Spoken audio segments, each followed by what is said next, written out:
Dámy a pánové. Ladies and gentlemen, good morning to you.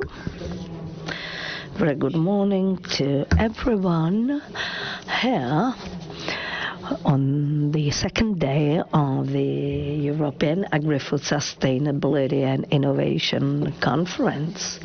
Right to food is one of the crucial or most important human rights enshrined in the international law.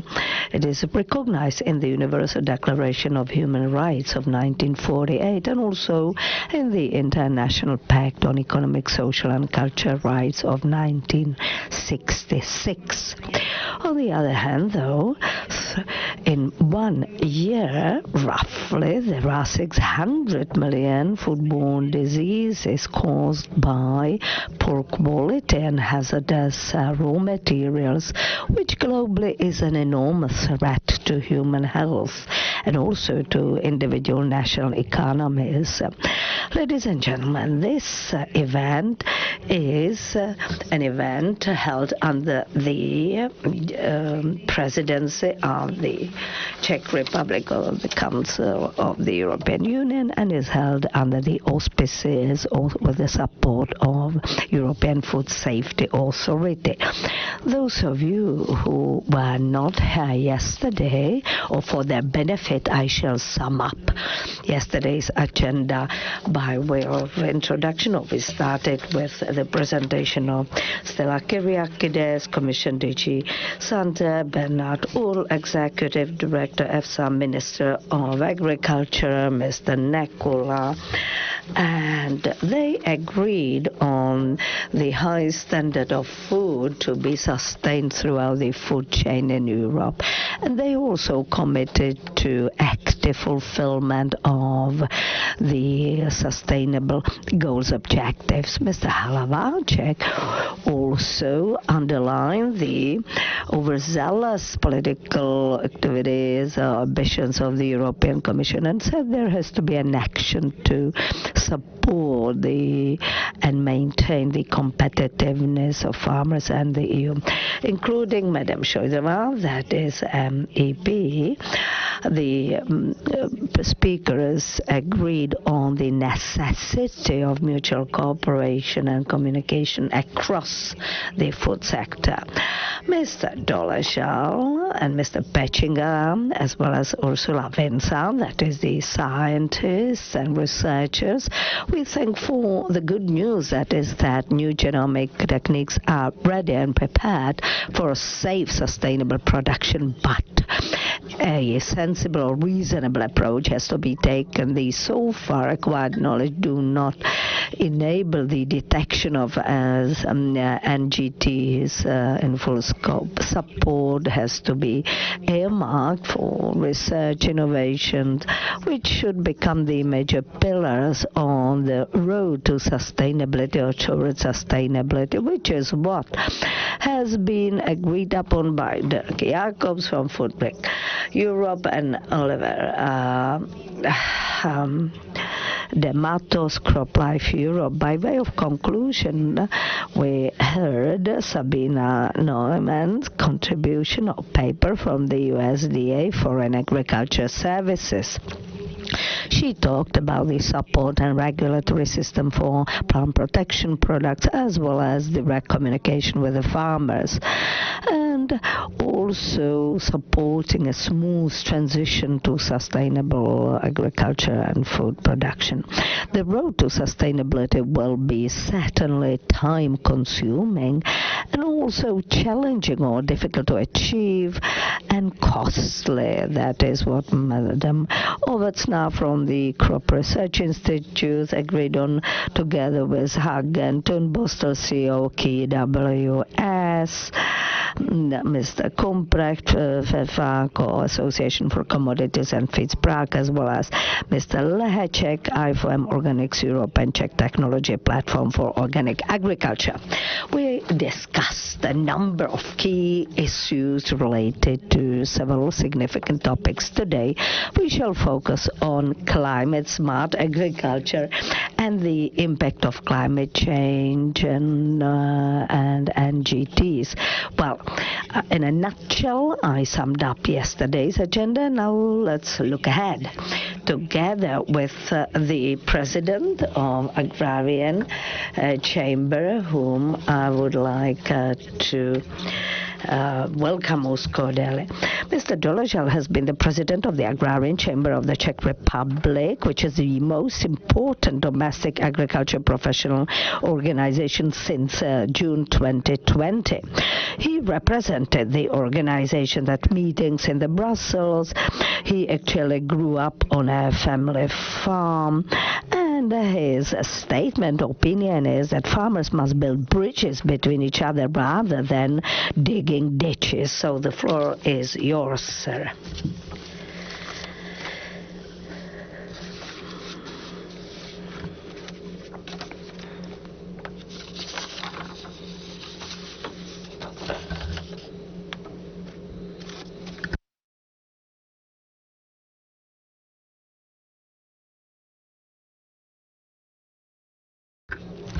Ladies and gentlemen, very good morning to you. I will greet you on behalf of the Agrarian Chamber and on my own behalf. Agrarian Chamber represents the farmers in the Czech Republic. I have prepared a very brief presentation. I hope I'm not gonna elaborate far too much or be far more eloquent. And the topic is actually the sustainability of farmers. So what are the definitions of sustainability? How do the farmers themselves perceive the sustainability, then the current state of play? Because we tend to, perceive or feel the disproportions between the pillars in the short-term horizon in particular. Then let's look ahead. Where are we heading to? We'll see what the European debate will be like. How will that evolve?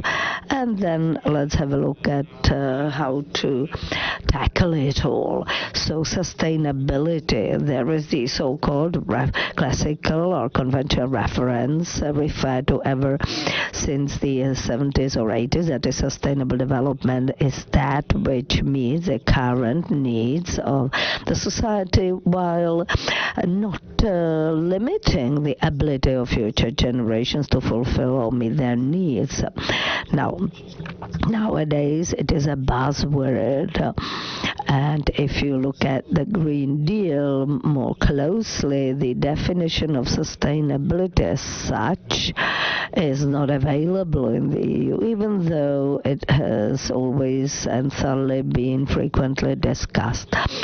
Well,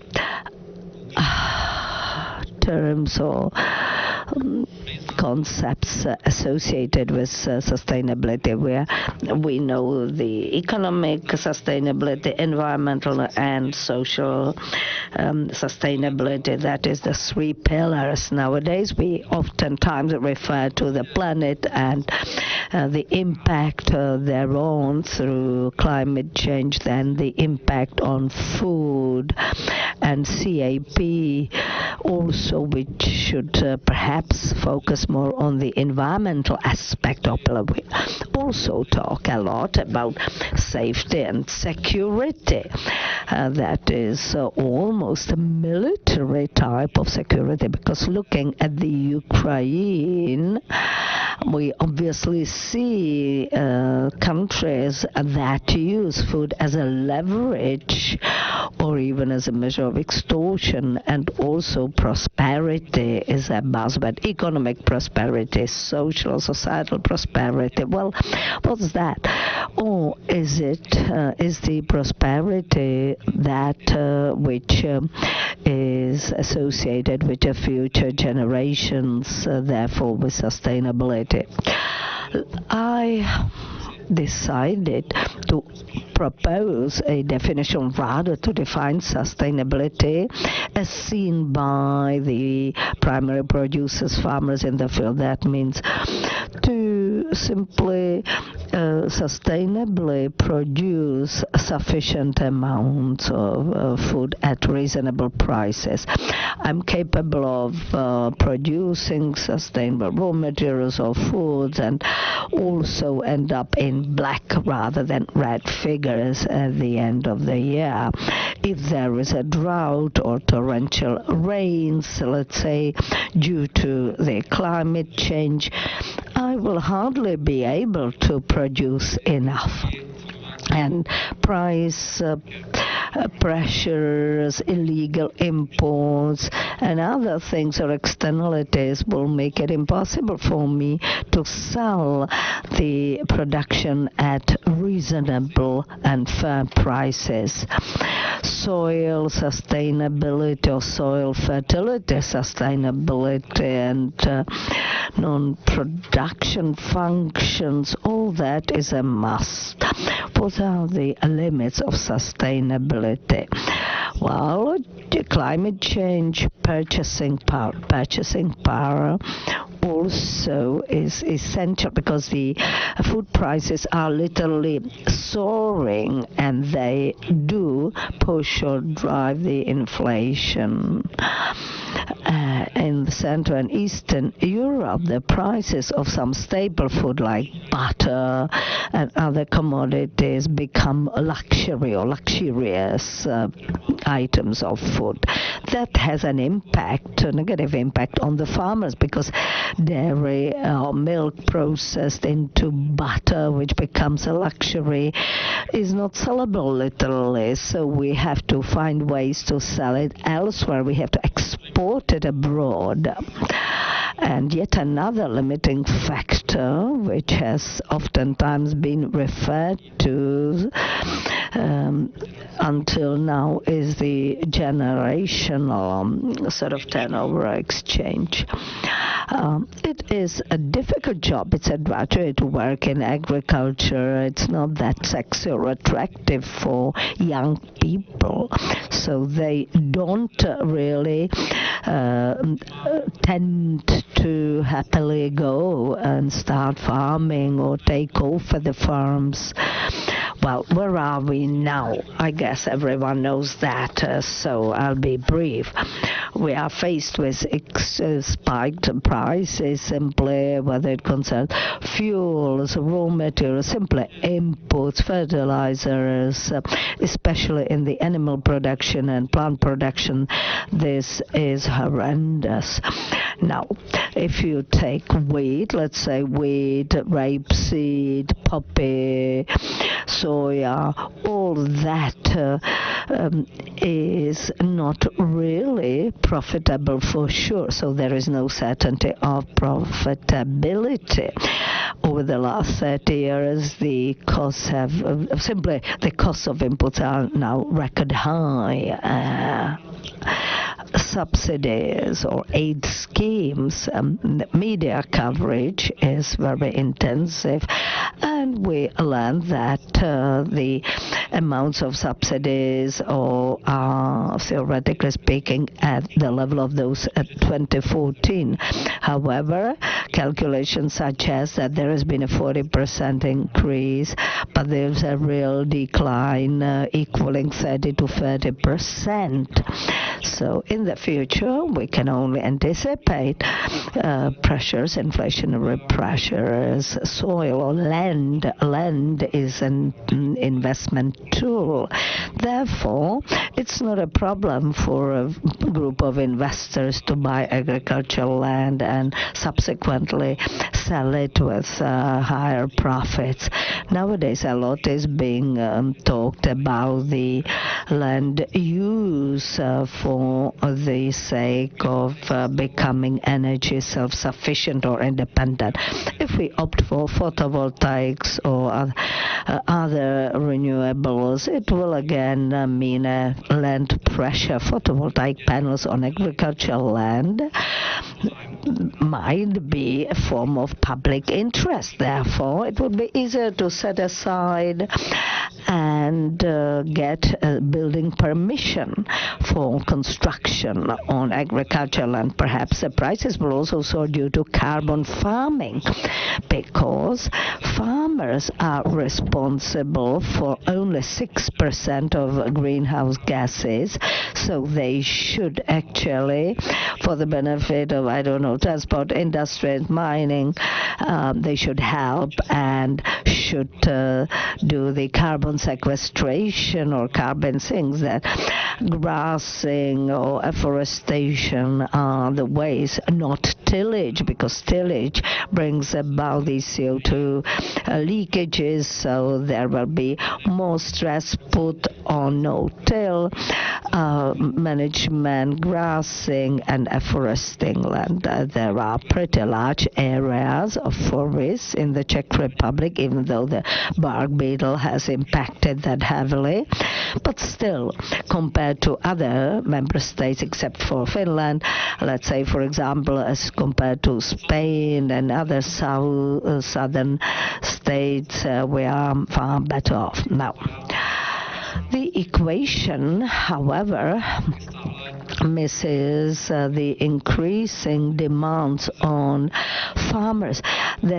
Lots of duties are imposed upon farmers, set-asides or fallow land, PPPs, plant protection products, reduction of the use of mineral fertilizers by 2030, 25% under organic farming. All that will be, of course, of concern to farmers. All that is beyond these orders or imposed, is beyond the CAP. What will the reform actually bring about? The proposal submitted by the European Commission covers several legislative acts. One is the PPPs,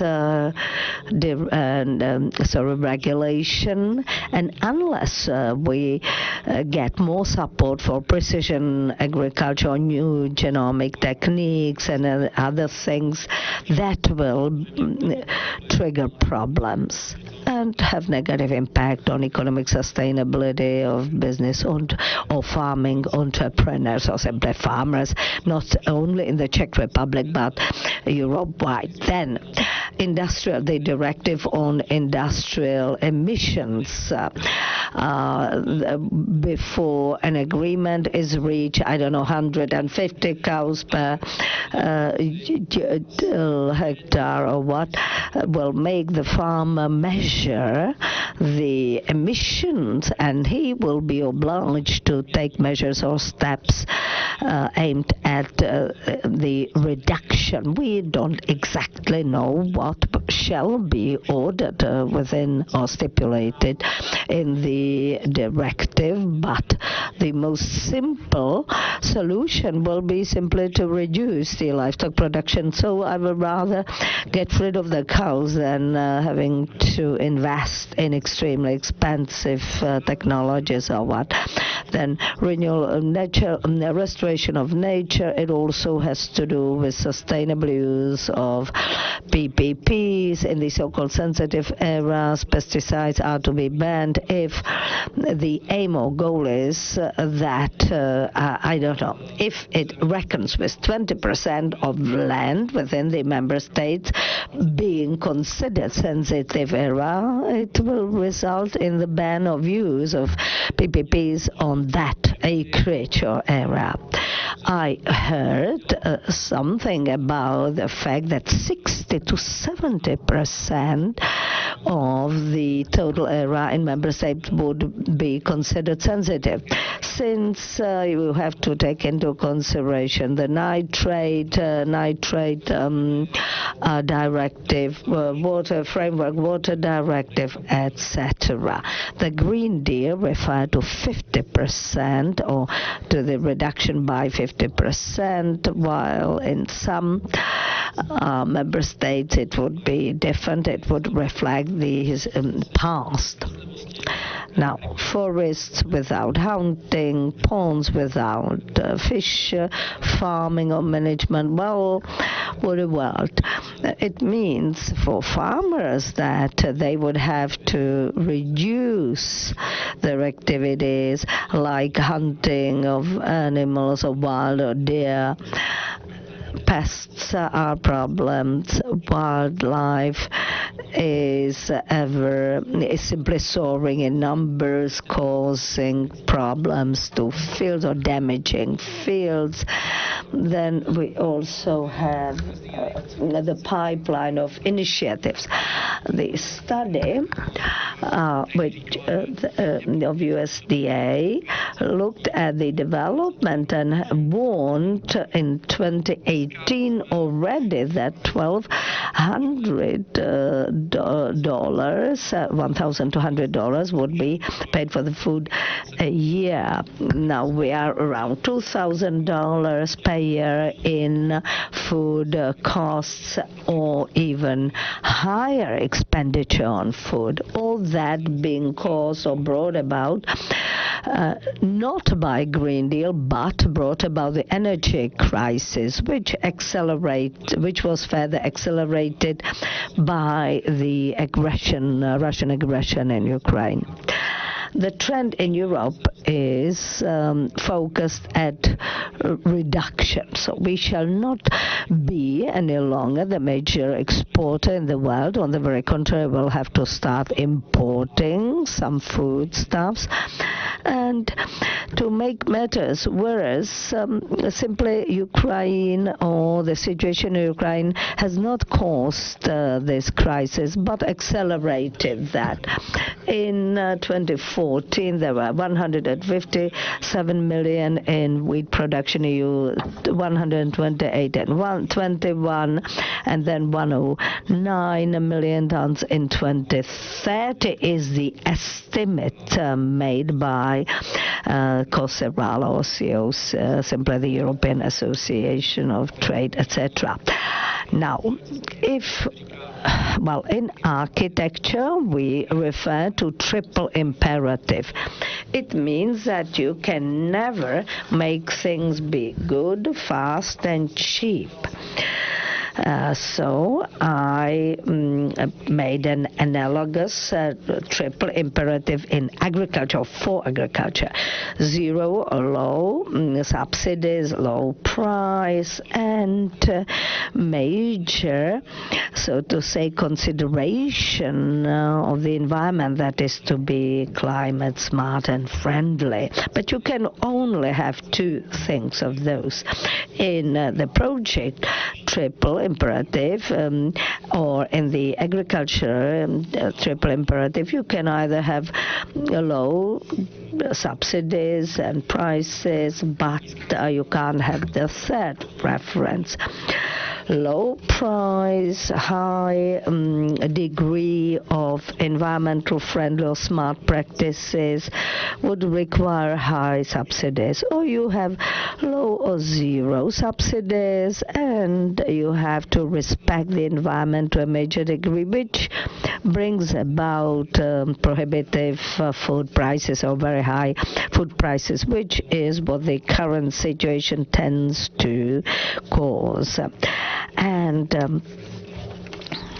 as to the grants or subsidies, if they are not aimed or are not made to support production, then, or if they are not if the production is not a precondition of subsidies, then you will never achieve the situation with lower prices. Moreover, there is a fairly important aspect, which is the time frame. We have 4 years at the national level, 5 years at the European level, and sustainability, in our view, is simply understood as a short-term thing, while it has to be perceived as a long-term perspective. So, what to do to cope with it? Well, we have to untie the farmers' hands and provide them with efficient and effective tools.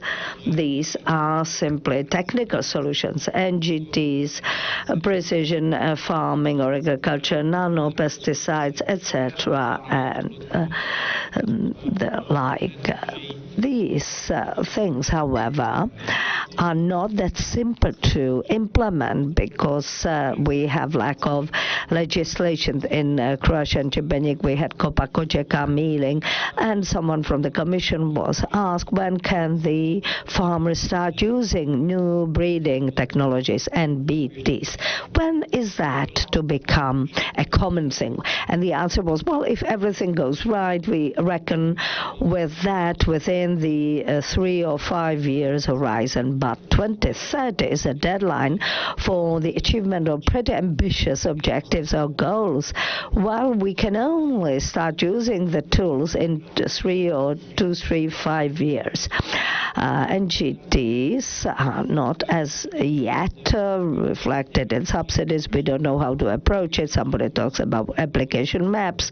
Another opinion is that we shall support the purchase of equipment that will help the precision application of products or other things which would result in a lower number of trips across the field and would simply reduce the soil or land burden.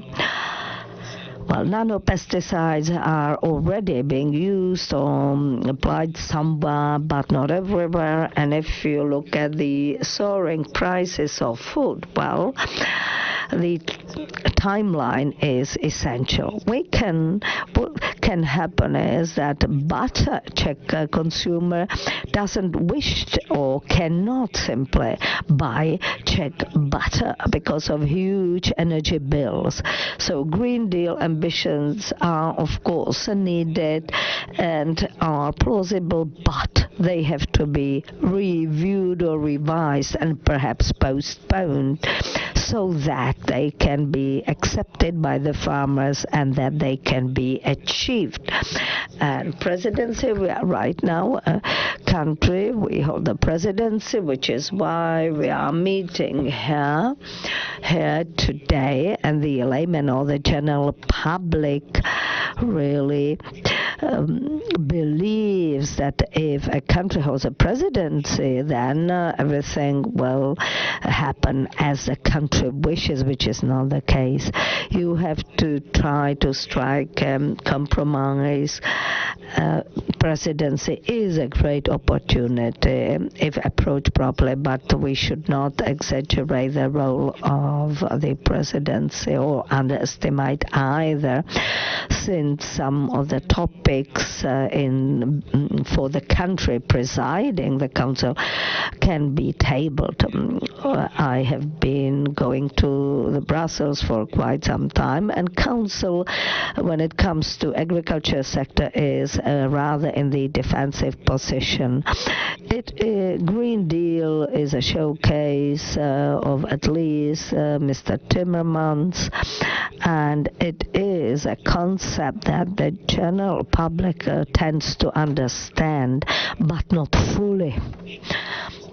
And it is also a topic for the European Parliament, where the environmental, social and other questions or aspects are of interest. However, the farmer such is being frequently left out when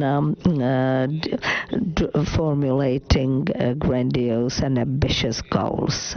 We have some derogations for next year, or things which should be mandatory next year, or starting with next year. In 2024 there will be elections to the European Parliament, and perhaps the fate or future of European agriculture may be a major topic on the agenda, pre-election agenda. And the energy crisis, food crisis, economic crisis, because people will start losing jobs. Perhaps all those crises shall prevail until 2024. So we'll see what the outcome of the elections will be. Well, to us, that means countries Central and CEC simply have to look for and find partners or allies in the EU. It is the number of farmers is not that high. The numbers of farmers and the others who are in majority tend to dictate the conditions of farming to us. I'm very sorry for the length of my presentation, but I'm convinced all these things should be said aloud, and we should try to strike a balance between the long-term objectives presented and short-term sustainability. Unless farmers subscribe to these objectives, they will never ever be achieved or implemented. So I thank you once again and wish you the best of luck in your deliberations. Thank you. Dámy a pánové, já děkuji prezidentovi Ladies and gentlemen, I would like to thank Mr. Jan Doležal, president of the Czech Agrarian Chamber. And he said that we have to untie hands to the farmers.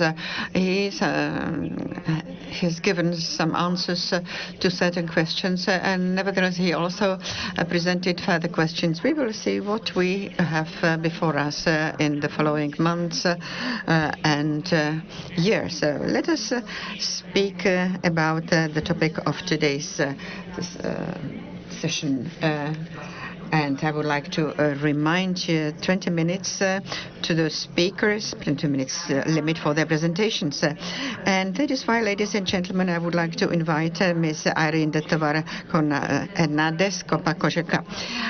Irene de Tovar is Copa Cogeca Policy Advisor for Environment, Climate and Climate Protection and Sustainability. She is a specialist in the field of international trade and investments, and she also follows the development of the European Commission's agenda since the early days of the Green Deal. Currently, she represents the interests of farmers and cooperatives in climate-related documents. She also advises the sector and advocates for their interest. So, Mrs. de Tovar, please, the floor is yours.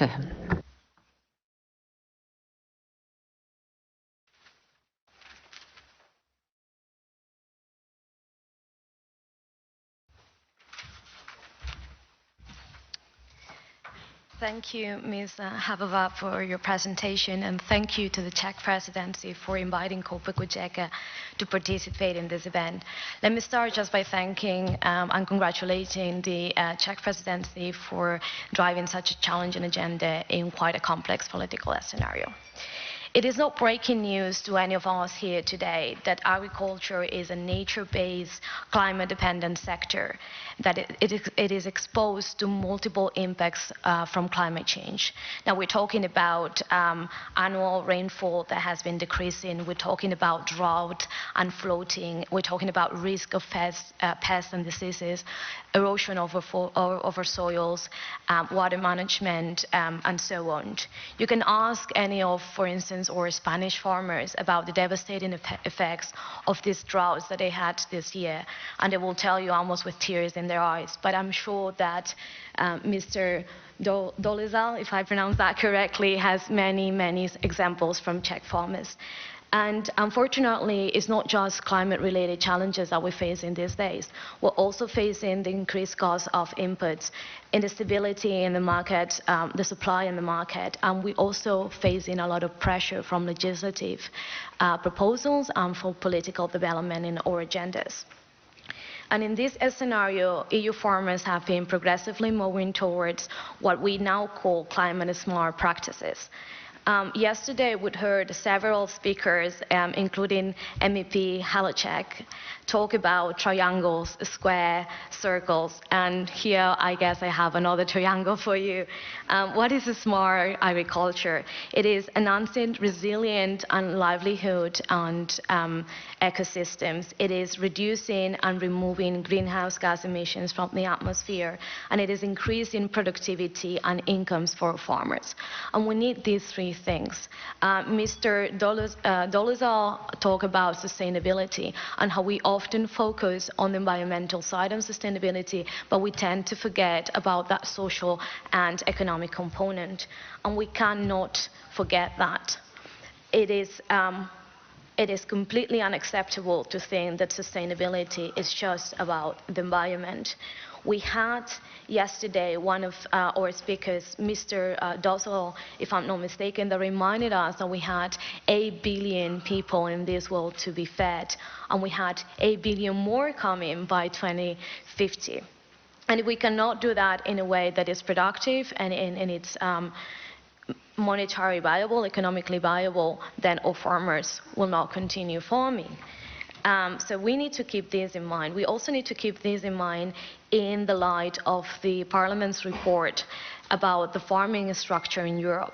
And we've seen that there is a huge problem with generational renewal. That means our younger farmers are less prompt, less inclined to take on the farmers' farms or actually to get involved into farming. And some speakers have actually referred whether agriculture is appealing or even sexy enough, as some put it. And part of that, at least that's what it comes from the report, is that all of these policy and legislative instruments that are putting so much pressure on the sector are not helping new generations get involved into that. So with that in mind, what can we do next? And before we move towards these needs from the farmers, and yesterday you asked Mr. Dematis to answer that question. I'll try briefly to do that. But before that, I promise that I will give you some examples of what our farmers are doing. And I'm just going to bring 3 examples from the ground, very easy ones. So I'm going to give you an example from Italy. It's Miss Immaculada Migliaccio that she is applying sensors and irrigation systems linked to an agrometeorological station to prevent the attack of harmful insects and to irrigate with precision. She also put like a pipe music system that enables crops to easily stimulate their stomata, which results in a reduction of the absorption, like a higher absorption of water. So it is very precise in the moment that the plants actually need it. Then we need, we also have another example from Belgium, Miss Ines Teunis, which she implemented this specific feed-food ratio that results in a reduction of 30% of the methane emissions from her dairy cows. And let us not forget as well that we have agri-cooperatives doing a huge work and a huge progress in terms of, for instance, circularity. And here I'll bring you an example that is close to me because I am Catalan and it's a Catalan cooperative. It's the Camera Reserva from the Montsià, which they use rice husk to produce plastic. And this plastic can be used for the automobile, packaging, and furniture industry. And I know that yesterday we focused the discussion on laws on NGTs, but smart agriculture is more than just NGTs. So I wanted to bring these examples here today so we get reminded of that, all the efforts that they are doing. I'm not even going to start by talking about all the carbon farming projects that we are implementing here in the EU. And with that in mind, perhaps, if there are any EU officials here to keep those efforts that the farmers are already doing when producing new policy instruments. The certification of carbon removals will be an upcoming instrument that it is likely to have a huge impact. Now, Mr. Doležal, you also talk about the Industrial Emissions Directive, and here we see a clear example of an instrument that is not helping achieve those environmental goals. It is true that we need to move forward and do more in order to reduce our emissions, but doing that doesn't mean that we need to put more administrative burdens to our farmers. We need to enable that technology to get on the ground and for it to be economically viable. And I guess that brings me to those 3 points that answer the question of what do farmers need. Farmers need policy and legitimate instruments that are science-based, so please, whenever we have discussions on whether we accept or not certain innovative techniques, let's base it on science and not on the beliefs that the population may or may not have. And we need to ensure that EU is competitive in an international arena, because we cannot deny that we are international players after all. And we need policy instruments that are inclusive and respectful of all farming production processes. And here I'll refer back to what our US peers did say yesterday. It's not a fight against organic against conventional. All farming methods should be respected and should be included in these policies. We need to promote research and innovation and facilitate the dissemination of that information on the ground. So what I like to call closing the gap between the lab and the land.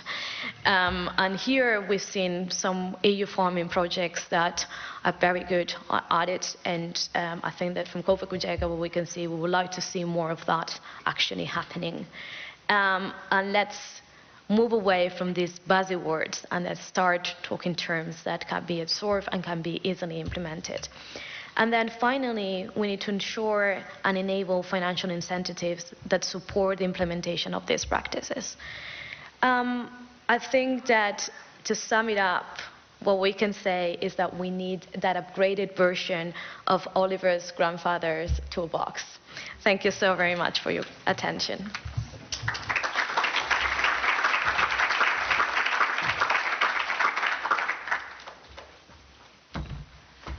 Dámy a pánové, já děkuji politické poradkyni Copa-Cogeca pro životní prostředí. Ladies and gentlemen, I would like to thank you, Irene Tovar Hernández, for her words.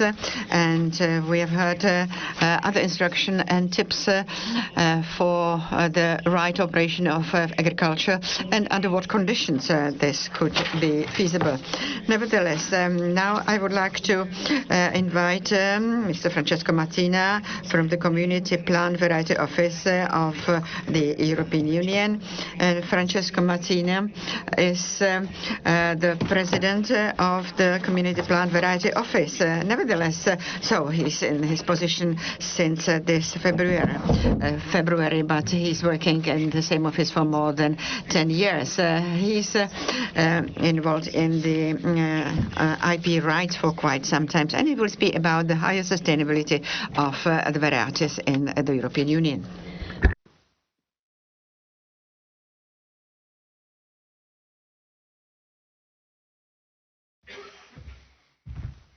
Good morning, everybody, and I'd like to thank the Czech presidency for the opportunity given to the CPVO to share with you the experience and our perspective on sustainability and innovation. So I will go through the presentation with a very short introduction on the system, and then I'll focus on a study that we have recently conducted, which is totally fitting with this conversation and yesterday's presentations. So what is the plant variety protection system in the European Union, and what is the role of our agency? Plant variety rights, or plant breeders' rights, as they are called in the UPOF world, are often forgotten, considered the Cinderella of IP rights when you compare it with big players such as patents and trademarks. Indeed, it's an important system of protection and fostering innovation in plant breeding. It's operational in the EU since 1995. It's a regional system. It means that it applies with a uniform effect in all the European Union territory. It's based on the UPOV Convention. The 91 Act is the last revision of the UPOV Convention. I may say that the UPOV Convention is part of the so-called acquis communautaire. No? It's part of our legal framework, and we do implement it in the European Union through a regulation. Through this system, we have to protect all plant genera and species, therefore varieties belonging to all plant genera and species. The right is not a patent, so please don't confuse plant breeders' right with patents. It's a sui generis system. It has a limited duration in time, can be 25 years or 30 years for certain crops. Recently, in 2021, the duration of the rights was extended for a number of crops, such as asparagus and flower bulbs. That was achieved in November 2021. Longer protection is given, for example, to potato varieties, trees, and vines. So, as said, it's a unitary title, so it has a uniform effect all over the territory of the today's 27 member states of the European Union. Either you get it or you don't. You cannot cut the territory of the Union in sections, let's say. However, a breeder can choose to protect a variety locally, nationally, with a national plant breeder's right. However, it is not possible to have double protection. It means that if a breeder chooses to protect a variety at EU level, then he or she cannot protect the same variety, for example, in the Czech Republic. However, if you had already a national right before applying for community right, you could keep it, but you cannot enforce the national right during the life of the community right. So there are several advantages for this system to exist. As I showed, we are in operation since 1994, 1995. We are a mature organization following 27 years of operation. Everything is centralized in our office, which means less administration and less burden for the applicants. The system works in cooperation with national authorities. We don't have our centralized testing facilities to examine the varieties. We rely on national authorities, and we have a strong network of national authorities, 23 currently distributed in the European Union member state. Even in the Czech Republic, we have, apologies for the pronunciation, which is our testing facility in the country, especially focusing on cereals and oilseed rape. The scope of this examination office is cereals, grasses, potatoes, oilseed rape, and in the sector of fruits, apples mainly, and grapevine. And in the vegetables, onions, cabbages, French bean, and peas. So the distribution covers all environmental conditions of the European Union and climatic conditions in the different territory of the member state. So clearly we have set up a system which is, according to the words of Director General Sandra Gallina of DG Sante, kind of a diamond in the way it works in the European Union. I'm convinced that it is so. It's among the UPOV members the most, I would say, quality performing one in the European Union, relying on a strong partnership, as I said, with national authorities and expertise. We had more than 77,000 applications, granted more than 60,000 plant breeders' right, and today we still have more than 30,000 in force, meaning that the breeders continue paying for keeping the rights in the register and keeping the rights in force and valid. The spread of the sectors is on the slide. Of course, we had a trend of ornamental species, which is predominant in our registered, followed by agricultural species, vegetable and fruit species. It varies slightly from year to year. However, the numbers are relatively stable. Now, linked to what we heard today already and yesterday, plant breeding, I would say, I would like to listen more to when you listen to the toolbox and what we need for a sustainable agriculture, we should start saying that we need a knowledge-based breeding. First and foremost, we need knowledge-based breeding. We need varieties. Farmers need good varieties that they can choose for their climatic condition. This is the basic condition. Then you can apply precision farming, digitalization, whatever. But if you don't have a variety which is good for a territory, you can't do it. So let's start from the very basic notion. Good varieties, incentives to breed varieties. To be mentioned that the breeding industry and the breeding sector is the sector in the EU with the highest percentage of investment on R&D. It can reach even 20 or 25% of the annual turnover of a company. This is the highest, even higher than in pharmaceutical sector. Most of the investment is kept in private hands. However, we do have also good experiences of breeding programs in the public sector, in public research institutes, such as in the Czech Republic, where, for example, you have the Institute of Experimental Botany, and they have protected 45, which is not a negligible number, apple varieties. I think that this slide is very emblematic of what we are talking about, and eventually Petra Jorasch, following my presentation, she will dig further into these notions. Now, going into this study, impact study, why we promoted the study, first of all. So we wanted to try to measure what is the impact of this plant breeding rights system in the EU, following the sustainability notion. So sustainability has a social and economic and environmental component, pillars. So we wanted to try to do this exercise. It was not done before. There are several studies already over there on the impact of plant breeding, but not on the impact of an IP system. So we presented it under the French presidency, just before the Czech presidency, in an event. And I would like to invite everybody to have a look. You can download for free the study in our website. You have the executive summary also available in Czech language, and then the study is in English. We had to make a choice on how to measure, so the economists that made the study had to make a choice on the way they could measure this in terms of crops, because you can see a huge diversity of sectors and crops. We reached the coverage of almost plus 80% of granted rights. You can see on the screen the crops and so the species for which we decided to make the evaluation, the assessment.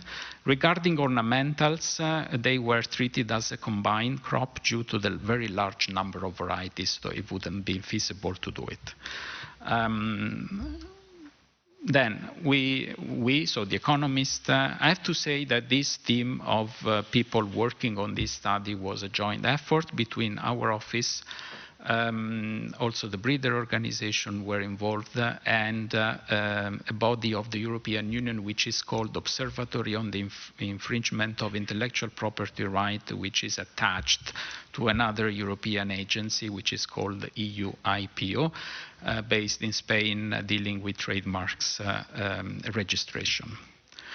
So in a nutshell, I'm not an economist, I'm a lawyer, but I can give you a very brief overview of the methodology that was used. In essence, it was done a kind of a negative process.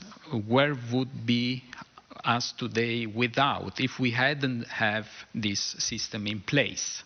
Okay, and the result would be less, for example, less 6.4% for agricultural crops, or less 2.6% for fruits or vegetables, you see the number, and less 15.1% for ornamentals.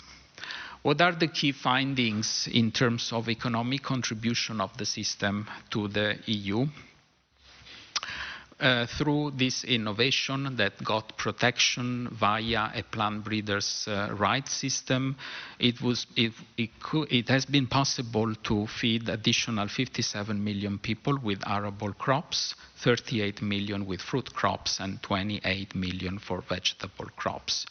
I'd like also to stress in this respect that since it was the very first time that we approached this kind of study, and therefore there was a lot of discussion among the chief economists on this methodology, the best methodology to implement, these are conservative numbers. I mean, we wanted to be as much as possible close to reality without, in a way, inflating the numbers.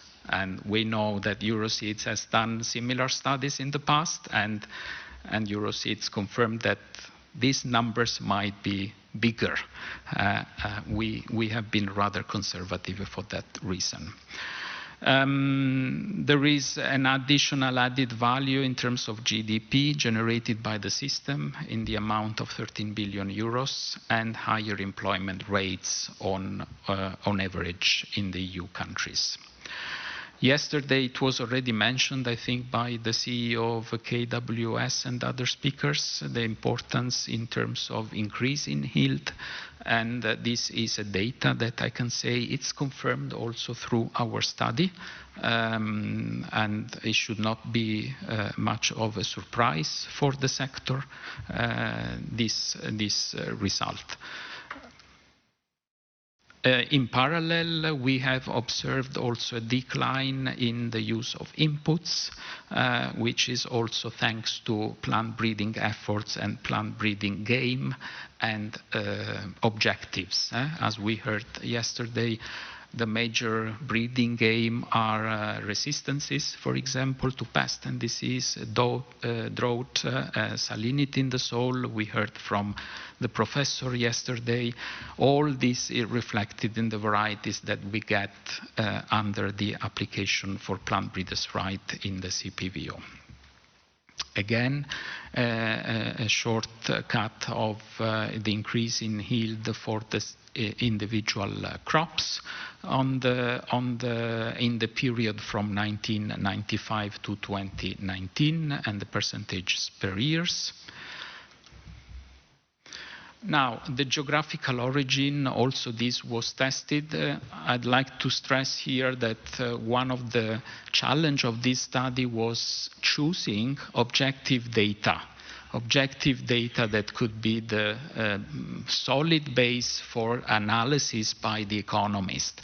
So we used a number of databases, such as the database that we keep in the CPVO. And not a surprise to see that the top country for plant breeding innovation and plant variety right protection is the Netherlands, the country where there is the more of also understanding of the value and advantages of a system of protection. If I may say, it is not always the same in all the countries, especially when we deal with agriculture and vegetable crops. Most companies still today, among the smallest and the SMEs, they confuse the marketing system with the protection system. This is completely different aspects. With the marketing authorization and the national listing, you don't get protection. You can't give a license. You don't control your variety. You can't do it. Just simple like that. However, I often listen in the member state when we meet companies and SMEs that there is, again, a lot of confusion on these notions. And here also very important, this slide, and this is based on CPVO official data of our register, the size of the holders. There is the misconception that the seed sector and plant breeding in general is monopolized by a few multinational companies controlling also chemicals and inputs, etc. In order to counter-argue against this classico, I would say, we have seen that this is not the reality. In our database, more than 90% are SMEs, and they hold more than 60% of the granted plant breeders' right. I mean, this is a significant number.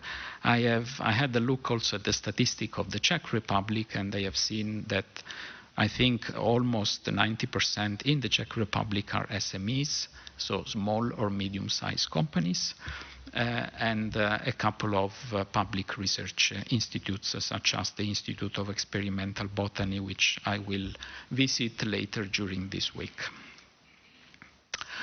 There is also a contribution to employment. This was also advocated yesterday on the impact of, and today by Irene, on the impact on employment and the necessity to guarantee also farmers' generation renewal. And we do believe that innovation can bring closer to the farmer what they need. So good varieties, once again, good varieties that they can implement together with other technologies.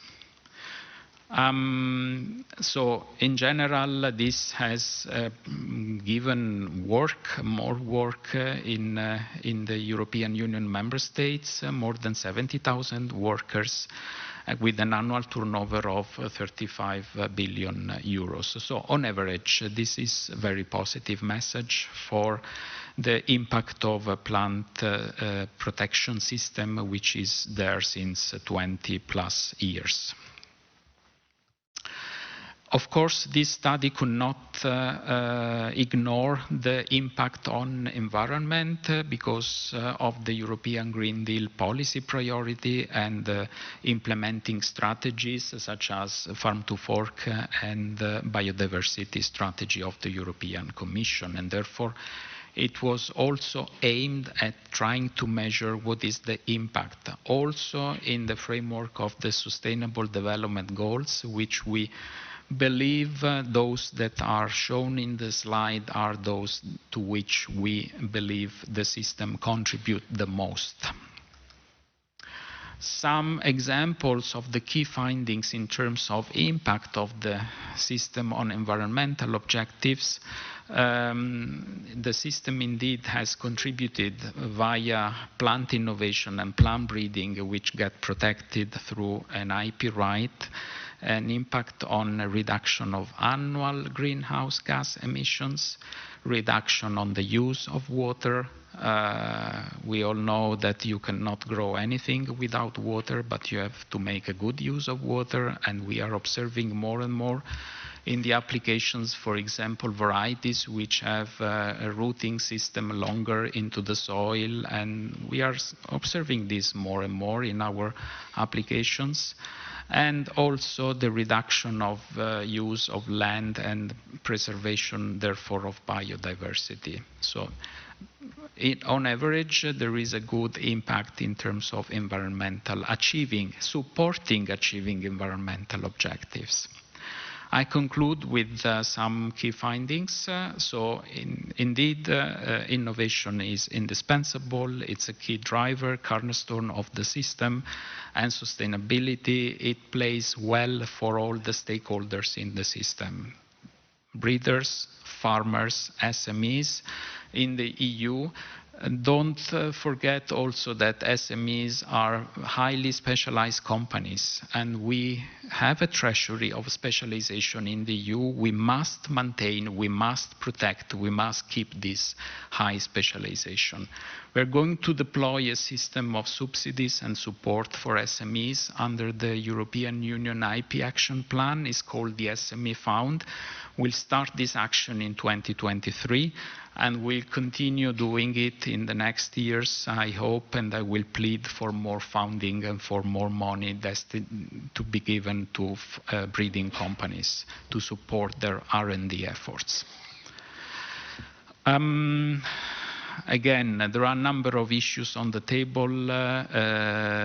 Former speaker today said we might aim at 3-4 years for now in the horizon to get access eventually to NGT. There are a number of legislative initiatives that are running in parallel in the European Commission right now, such as not only the new genomic technique, but you may be aware that we are revising also the plant reproductive material, so the whole package of seed marketing, old directives, which have to be updated also in the framework of the sustainability requirement. So this is also a big, let's say, legal, legislative project which is on the table. NGT, and also, and I have put in the list of priority also, I said we are in operation since 1994. The system overall works well, but our regulation is also aging, and we also need to look into it and to see if it is still fit for purpose or if we have to revise our founding act, which is our wish and our request with the European Commission in the next term of the European Parliament, I hope. Thank you very much. I hope I didn't pass my 20 minutes. Thank you very much.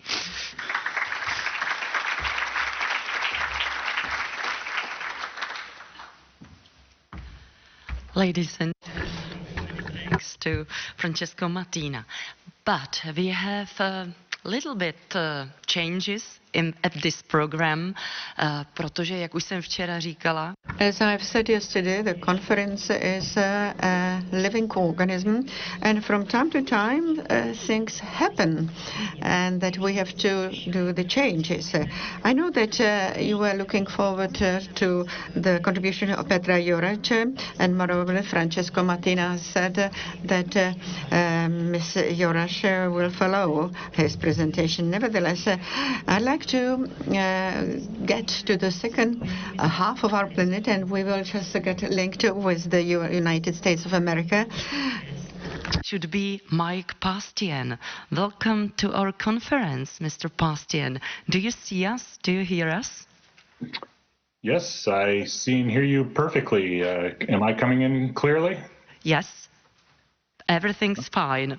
Mike Paustian is a farmer who has been using new genomic techniques in practice for many, many years, especially on his family farm in Wolcott in state Iowa in the United States of America. And Mike Paustian is already the 6th generation on this family farm. I'm right? That's correct. Yeah, and they currently grow corn and soya beans, and all the corn they grow is proceeded into pig feed. Although Mike Paustian grew up on a farm, he went out into the world to gain experience, earning a doctorate in microbiology at the University of Iowa, and working as a researcher at National Animal Disease Center. It was a difficult decision to leave the world of science and innovative technologies, but at the end of, and the choice fell on the family farm. Yes? I'm right. Yes, that's correct. And was it a hard decision for you? Yeah, it was. I really love science. I love being in the lab, but at the end of the day, my wife is also from a farm, and we really wanted our children to have the chance to grow up on a farm like we did. So you're in Iowa. I think you have 7 hours less than we here in Prague in Central Europe. How did you wake up? Actually, a lot easier than I expected. So it's very early, but I'm excited to join you this morning. Perfect. So we are really looking for your presentation. You can start the floor is yours. All right. Thank you very much. Okay.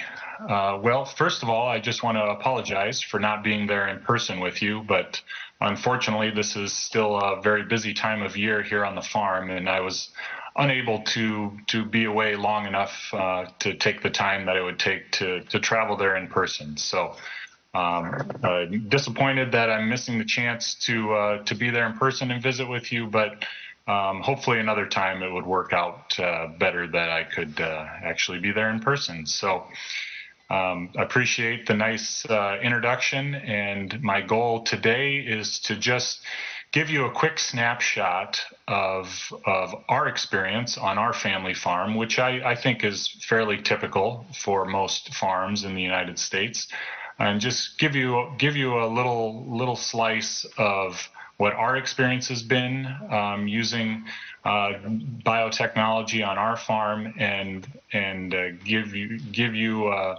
a picture of how the decisions we make regarding biotech are influenced by our goals for sustainability on our farm. So let's jump right into it. So as was mentioned, located here in Iowa, which is pretty much in the middle of the United States. You can see highlighted here, and my farm specifically is on the far eastern edge of Iowa. We're about maybe 15 miles from the Mississippi River, where I'm at right now, right here on the far eastern edge. So Iowa is kind of in the heart of the Midwest, which is really the center of agricultural production, especially if you're talking about livestock and row crops such as corn and soybeans.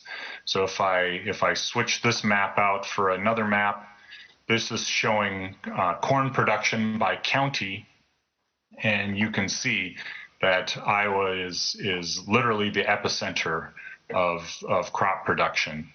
If you took a map of soybean production, hog production, it would look very similar to this as well. So just a little bit about Iowa in general as a state. The economy in Iowa is very heavily dependent on agriculture, and that's because over 85% of the total land in Iowa is utilized for agriculture. So there's approximately 85,000 farms, the 98% of which are family farms. The average farm size is about 144 hectares. And just some production numbers so you can kind of get a feel for how much is produced here in Iowa. 48 million hogs are marketed annually. That's #1 in the United States. About 63 million ton of corn, 13 billion eggs. Both of those are also #1 for states. 13.6 million tons of soybeans. That's #2 in the USA. Illinois, which is right next door to us, is #1 just by a little bit. And then as far as exports, about $10 billion worth of agricultural exports every year are shipped from Iowa. California is #1, and that is mostly because California agriculture produces a lot of high value crops, produce and things like that make them #1 there. So specifically our farm, here's a little overview. This is what we refer to as the home farm. Fairly typical for a farm, I would say. The oldest building here, you actually can't see. It's hidden in the trees here. I've got a smaller picture in the corner. This is the house that where I grew up and where my parents still live. This house was actually built by my great-great-great-grandfather, Frederick Paustian, who came over from Germany. Built this house and started the farm. So that was in the 1850s, and there have been Paustians living and farming here ever since. As far as other things you can see on our farm, besides the crops growing all around, we've got some buildings for machinery storage and maintenance. Grain handling, as was mentioned, we feed all of the corn we raise to our hogs. So we have a feed mill here with storage for all the corn we produce in a year. We've got solar panels to provide some of our electrical needs. And then all these barns here are for hogs. And that's kind of the primary activity on our farm is raising hogs. They require obviously 24/7 care. The crops are more seasonal, but it all works together. And that's the reason why so many livestock are raised here in Iowa, is because of the easy access to food that's raised in the fields, but also it allows us to utilize the manure from the hogs as an organic fertilizer for growing those crops. And in my lifetime, we have moved from having some pigs outdoors to moving all of our pigs indoors. And part of the reason for that is here in Iowa, it can get as cold as minus 20 degrees Celsius in the winter, and we can reach almost 40 degrees Celsius in the summer. And so to keep our animals comfortable in those extreme temperatures, we've chosen to bring our pigs indoors in climate-controlled buildings where we can more easily keep them comfortable with computer-regulated environmental systems. So you can see a couple of pictures here of what it looks like inside our livestock facilities as well. So in total, we farm about 560 hectares, which makes us somewhere in the medium-sized farm, more or less. Farms are getting bigger all the time as fewer and fewer farmers are coming back to farm. And so that's just been a natural progression that's happened over the years. So as was mentioned, I'm the 6th generation to work on the farm. My kids would represent the 7th generation if they choose to return to the farm. And really that gets at what my main goal on the farm is, that I view myself as a caretaker. The generations that came before me have built the farm to where it is, and now my responsibility is to make sure the farm is in better shape than it was when I started, so that future generations will have the opportunity to farm as well, if they so choose, and to make sure that our land is in better shape and is resilient for the future. So you can see here we have pictured 4 of the 7 generations. My grandfather, who's no longer with us, is pictured here. And I've always thought it was fascinating. In his lifetime, he went from literally farming with horses to farming with 460 horsepower tractors that can steer themselves using satellite navigation. So just you think about the progress and the development that's happened in just one person's lifespan, and it really is mind-boggling. So my father is pictured here on one of our older tractors that was used when he was younger, but now is just fixed up as kind of a toy to drive around. And then you see my family pictured here. My wife and I have 3 kids, the oldest of which is now at university studying agricultural engineering. So definitely interested in agriculture. Whether any of them end up back on the farm remains to be seen. But like I said, that's my job right now, is to make sure that the farm will be here for them if they so choose. So getting into the meat of the topic today, talking about sustainable agriculture and how biotech helps us reach those sustainability goals. And really, I think of it as a toolbox. You know, having a hammer by itself is very useful. You can do a lot of things with a hammer, but if we want maximum flexibility and ability to adapt to different conditions and different situations, I'd much rather have an entire toolbox full of tools. And really, that's how I view biotech. Biotech is one additional or several additional tools that we can add to our toolbox and use if the situation warrants it. So let's get into that a little bit. One common misconception that I hear from folks is that with biotech, farmers are forced to plant it and have no other options and things like that. And the reality is very different. So I know the printing is very small here, but what I really want you to get from this is this is an excerpt from a seed catalog from a regional seed company that we buy seed from, Wiffles Hybrids.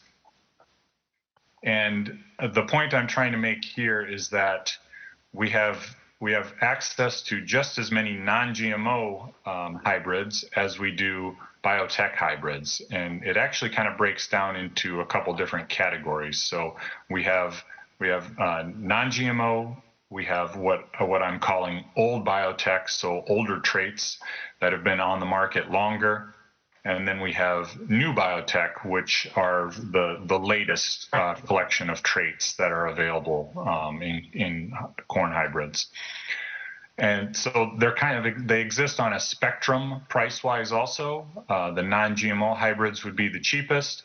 The older biotech would be a little more expensive, and the newer biotech would be the most expensive ones. But the point here is that producers have access to a wide range of options with and without biotech traits, and they pick which of these types of varieties work the best for their farm and their goals and their situation. And this is just one company's offerings. We generally buy seed from at least 5 or 6 different companies every year, and they all offer a similar mix of hybrids.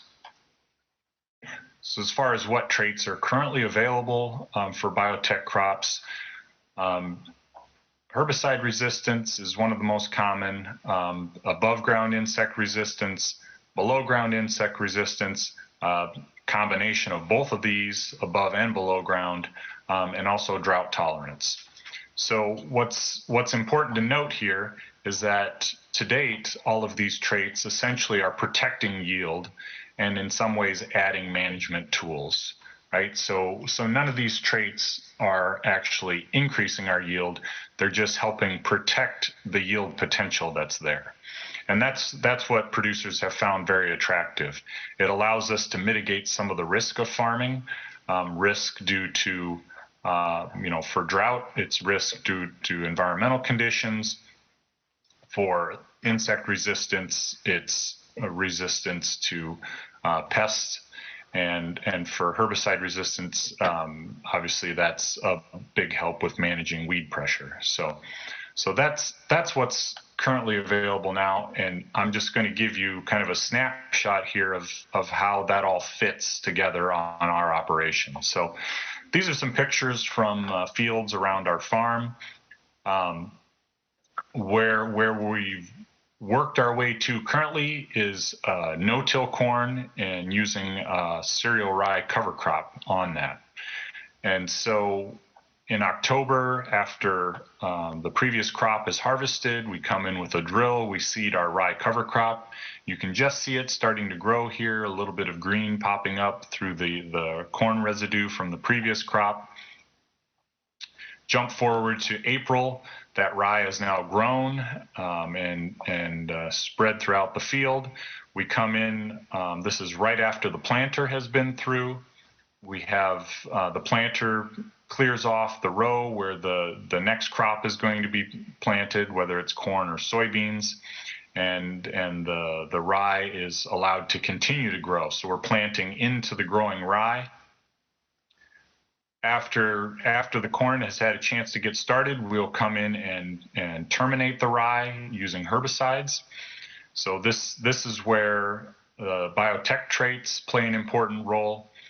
It would be very scary to plant corn into growing rye if we did not have confidence that we would be able to terminate that rye, because obviously that rye has a head start and would compete with our corn and our yields would suffer. Having the biotech tool of herbicide resistance built in to our corn gives us confidence that we will be able to get that rye terminated and not hurt our corn crop. And the other area that biotech plays a role in this system is with the no-till. So we've done no tillage on this field, and actually we do no tillage on any of our fields now. And one of the big tools we're utilizing there is again, the herbicide resistance for weed management. We don't have to go in with tillage to take care of our weeds. We can use herbicides. Sometimes we're using herbicides that are related to a biotech trait, and sometimes we're using herbicides that don't have anything to do with biotech traits. At the same token, we're able to manage our insect pressure with some of the insects that we're concerned about using the biotech traits rather than needing to use insecticides. So by May, you can see here the rye is dead. It's formed a nice mulch here between the growing corn rows. And this actually allows us to lower our total herbicide usage, because now we've come in with one herbicide pass, the rye is dead, it's smothering out any other weeds that might be trying to grow out here, and so that allows us to actually use less total herbicide. And here in June, you see the corn is now off to a great start. You can still see some of the dead rye in between the rows here. So overall, some of the impacts of using biotech crops on our farm, as I mentioned, we've been able to reduce, and in our case, completely eliminate tillage, which that has helped us reduce our fuel usage, which is especially valuable when in times of high fuel prices like we are in now. It's also allowed us to reduce our greenhouse gas emissions. We've recently worked with an independent agronomy firm, and they've taken the data from our farm and calculated that we are actually a net sequester of carbon on our farm using the current practices that we are. So that's encouraging to hear that the changes we're making are getting us headed in the right direction as far as our sustainability goals. As I mentioned, we've been able to reduce, or in some cases eliminate, our insecticide usage thanks to the biotech traits. We've been able to reduce our overall herbicide usage. And this last one is one that I really want to highlight that gets lost in the conversation sometimes, is that because of our confidence in the protection provided by the biotech traits in our crops, and our ability to protect our yield potential to some degree, we've been able to reduce pressure on marginal cropland.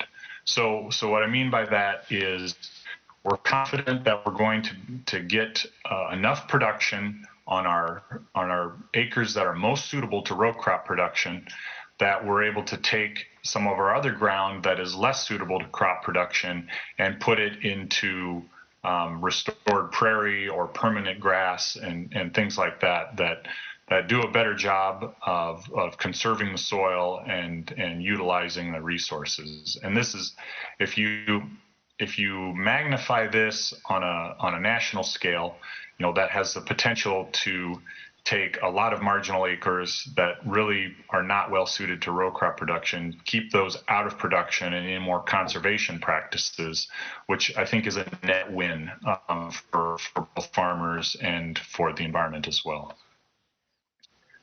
So when you think about crop production and crop breeding, traditional crop breeding is not going to be replaced by biotech, right? That's still the foundation of that all of this is being built upon. I mentioned the regional seed company that we work with, one of them, they have not developed any actual biotech traits. They do conventional plant breeding, and then they license the technology and insert that technology into some of their most promising hybrids. So we're not going to get away from that anytime soon. And for the traditional crop breeding, it's always going to be focused on yield, plant health, and disease resistance. Those are kind of the main targets. That's what producers are desiring, and that's what's going to pay the bills at the end of the day. And so if we want other traits in our crops, that's where biotech comes into play. So if we want improved yields, improved stress tolerance, nitrogen utilization, water utilization, improved nutritional content, storage and handling of grain, disease resistance, oil composition, all of those things are potentially things that could be added, and I would love to see many of these added into the crops that we raise. But if we rely solely on traditional plant breeding, it can be done, but it's going to take a long time, right? So if we have a virus-resistant plant and we want to cross it with a high-yielding plant, we can do that and repeat it again and again and again, and eventually we might end up with a hybrid that is both high yield and virus resistant.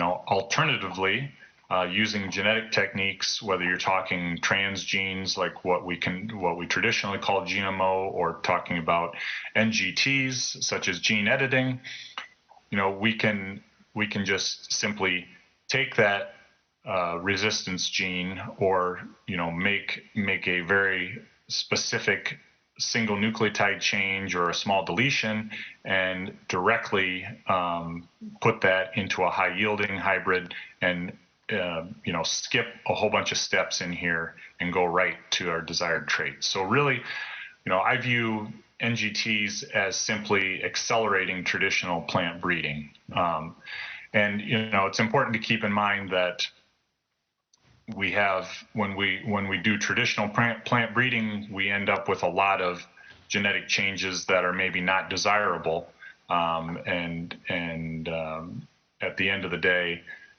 it's just about how quickly we want to make progress on our crops. And for me as a producer, I'd like to see us make faster progress, because a lot of these traits could help us solve some of the challenges we're facing on our farms. So what's on the horizon as far as NGTs? The pink pineapples are already here, so you can probably find those in a store if you look hard enough. But as far as things that are maybe a little more interesting for me, healthier soybean oil. There's already a gene-edited soybean that's on the market, has been approved in the U.S. That has a modified oil composition that's healthier. Salt-resistant rice is in development. Disease-resistant tomatoes. The non-browning apple has recently come to market. Drought-tolerant soybeans, mildew-resistant wheat. This is just a small sampling of a lot of the work that's currently ongoing now. Will all of these make it to commercial production? That remains to be seen. But the potential is there for really a revolution in our plant genetics, in my opinion.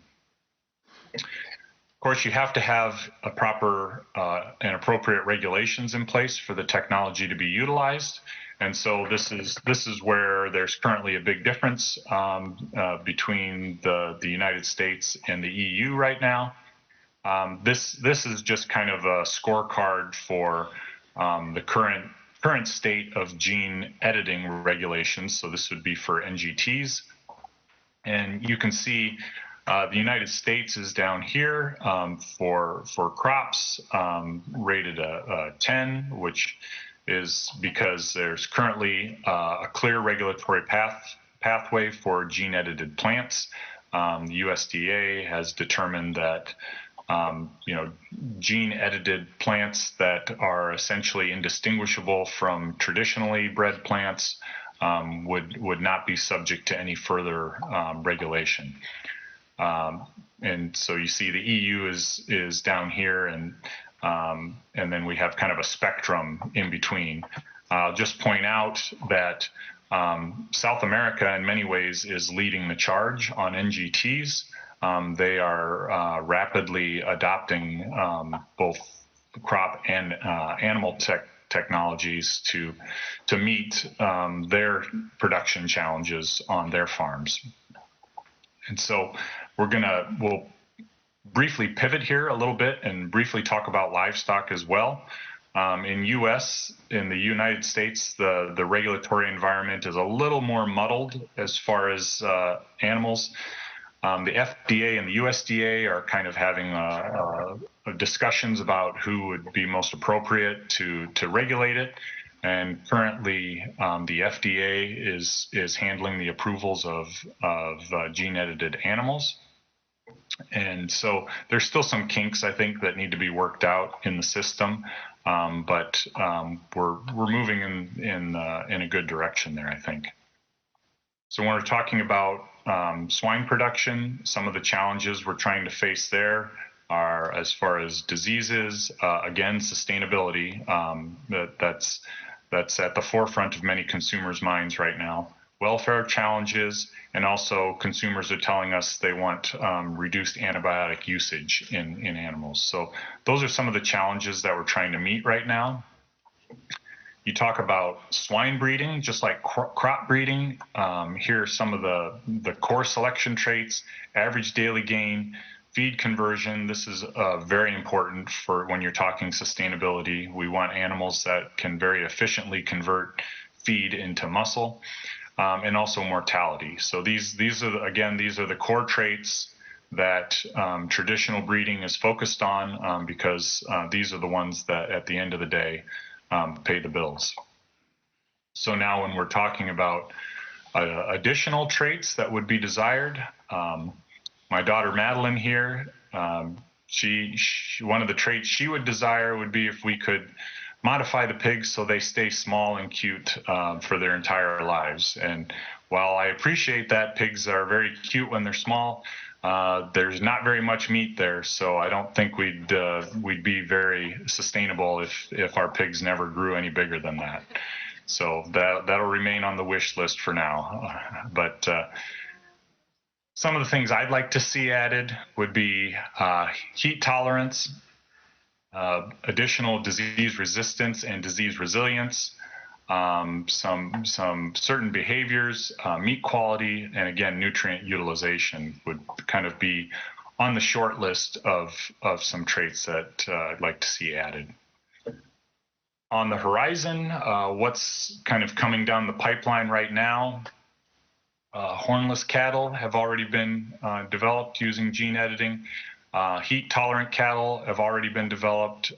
That's with the slick mutation that is naturally occurring in some breeds, has been replicated in other breeds. The FDA has already approved that in the US, and they've also been approved like in Brazil and Argentina and some other countries. High yielding tilapia, again, taking a naturally occurring mutation and replicating it in production species. Hypoallergenic milk. Here's a big one that I'm interested in, PRRS-resistant pigs. So the PRRS virus has a major economic impact on pork production. It can be economically devastating. We've had this virus on our farm. It's not fun to deal with. We've been fighting it for several decades now, and they're just because of the nature of the virus, there's not an effective vaccine that's been developed. But currently, there is a company working on pigs that are engineered to be PRRS resistant. So that obviously could have a huge impact on pork production. And also castration-free pigs. I know that's a big animal welfare concern. I know it is in the EU as well as in the United States. And for me personally, I can say that I would love to have pigs that would be free of boar taint, so we could leave them intact and not need to castrate the males. You know, not only is that a big improvement for animal welfare, but it would be huge labor saving for us on the farm as well. One point that I just wanted to make quickly is that agriculture operates in a global marketplace now, and so when we're considering the potential for using biotech crops or biotech animals on our farm, one thing that's very important to us is whether those crops and animals would be approved for export into the countries that we ship our products to. So this is just showing pork exports. So the pork from Iowa gets shipped all around the world, especially into Southeast Asia. And so as biotech crops have been adopted, one of the limiting factors there is, we need to have those biotech traits approved in our major export markets before producers are going to be willing to grow them on our farms. And so that's an important component of all of this, and it's important consideration. We aren't operating in a vacuum, right? We have customers all over the world, and we need to make sure that those customers are on board with the types of crops and livestock that we're raising on our farms. So going back to this sustainability toolbox, as I mentioned, using biotech has allowed us to implement no-till with cover crops. Plant breeding is still an important tool in the toolbox as well, traditional plant breeding. GMOs, so I'm using that as a catch-all for transgenic changes. And also biologicals as well. And this is something I just mentioned briefly. When we talk about biologicals, there's already some products on the market, like Pivot Bio has a Prove-N product, where they've isolated a bacteria that actually is able to colonize corn roots and then fix nitrogen that it provides to the corn plant. So if you just, think a few steps down the road here, what would it look like if we had genetically modified bacteria that we added to our growing crop? So they aren't part of the crop itself, but they are synergistically growing with our crops and providing some benefits. So that's a whole nother aspect of NGTs that is worth considering. And so some of the tools that we're getting ready to add to our toolbox would be, gene edited crops and livestock, and also RNAi, RNA interference. There's some of those products are just starting to come to market as well. So again, we're just collecting additional tools, and whether we choose to utilize them on our farm, that's kind of an individual farm decision.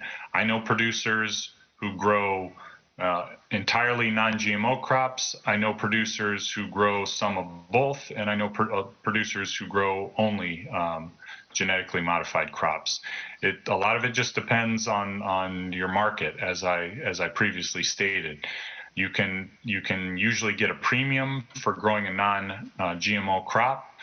But that comes with some trade-offs, because obviously there are some management tools that aren't available to you then. Since it was mentioned, we feed all of our corn to our pigs, so we have there's no premium for us for growing non-GMO crops, and so that's why we've chosen the direction that we have. And I want to leave you with this thought. When we're talking about ag biotech, I've kind of alluded to some of this, but I like to think of it as a three-legged stool, right? We need all three legs on this stool, or it's going to fall over, right? We need science, so we need the scientific understanding of what genetic changes are possible and what beneficial traits those will result in.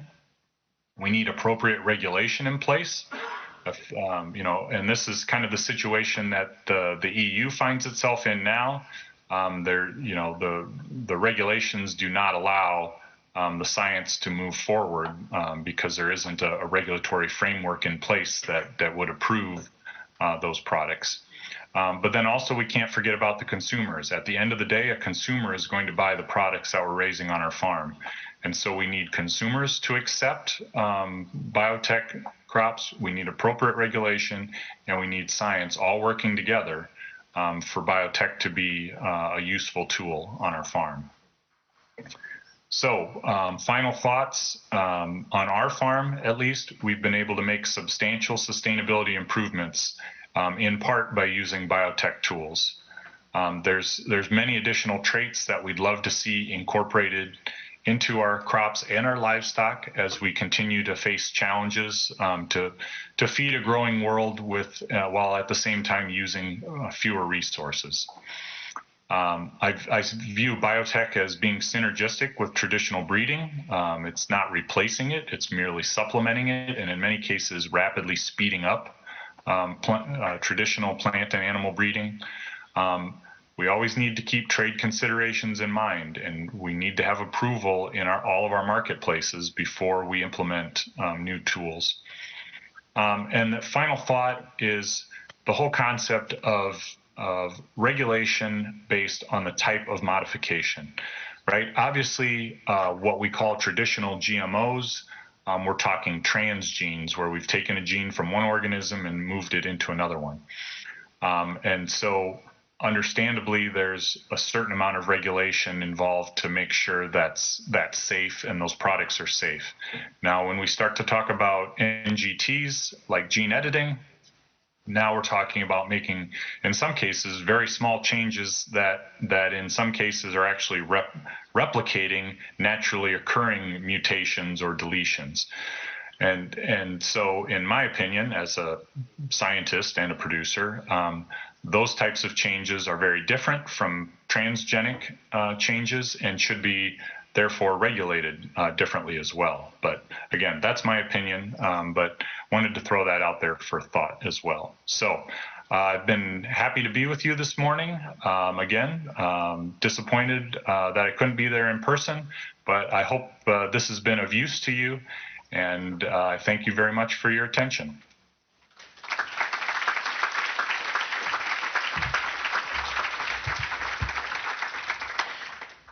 Thank you, Mike. Thank you really for a really comprehensive and impressive presentation.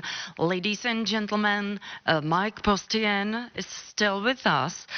So please, let's start with the questions for him. And please ask your question in English. So, who wanna ask Mike Paustian? I see the man over there. So listen, Mike. This is Thank you. Question this is for you. Matthias from Belgian representation. I have a question on these GMO and non-GMO corn that is available for farmers. But I think the real question is how much of the farmers decide to take the non-GMO maize to grow instead of the GMO. All right.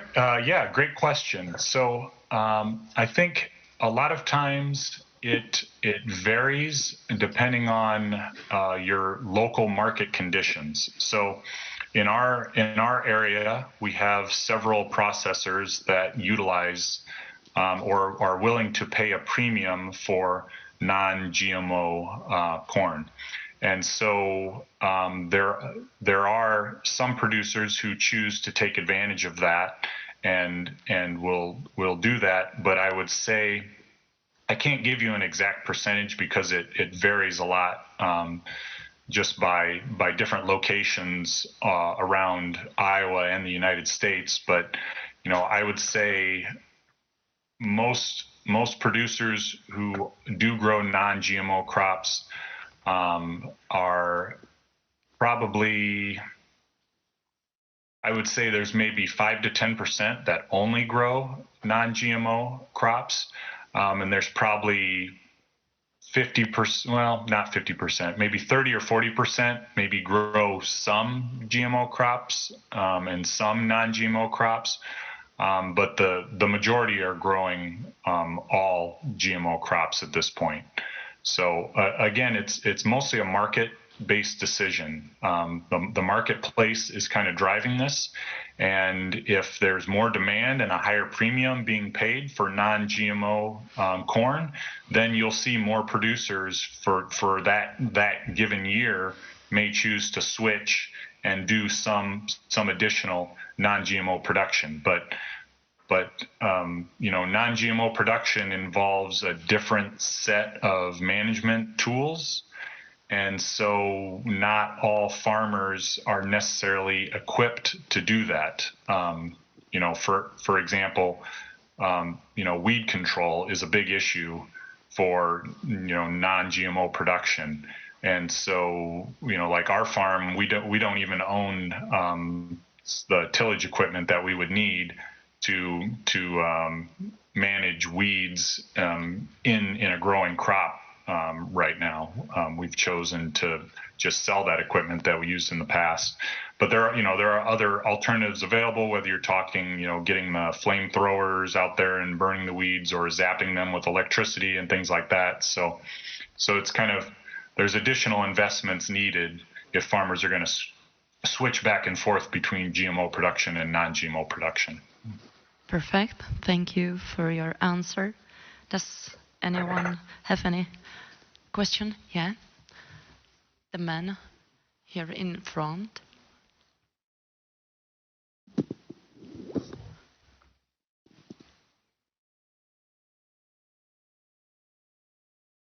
And then please give a microphone to President Doležal. Thank you very much, Mike. My name is George Schreiber. I'm from the Federal Food Safety Office of Germany. Thanks for your talk. I mean, it showed very practical how open US are for innovations. This is very different in Germany. We are normally very reluctant to innovation and changes. But you mentioned that you are very concerned with all these regulations in the country where your products might be exported. But if NGTs cannot be differentiated from natural crops, is it really a concern? I mean, why you are concerned? I mean, you can export NGT crops to any country with very, even if the country has very strict regulations. Right. Yes, you raise a very good point, and that it's going to be increasingly difficult to separate NGT crops from traditionally bred crops, as we're to essentially replicate naturally occurring mutations. So yes, that's an excellent point, and I think yes, you're correct that essentially those crops could be passed off as non-modified crops, and I think future regulations are going to have to take that into account. I think most, well, I guess I shouldn't say that. Excluding the EU, I should say, it seems like most other major agricultural producing countries are choosing to adopt regulations that essentially codify that any NGT crops or livestock that are essentially indistinguishable from traditionally bred crops and livestock are not going to be subject to any further type of regulation. I think because that essentially appreciates the fact that it's going to be very hard to distinguish them from each other.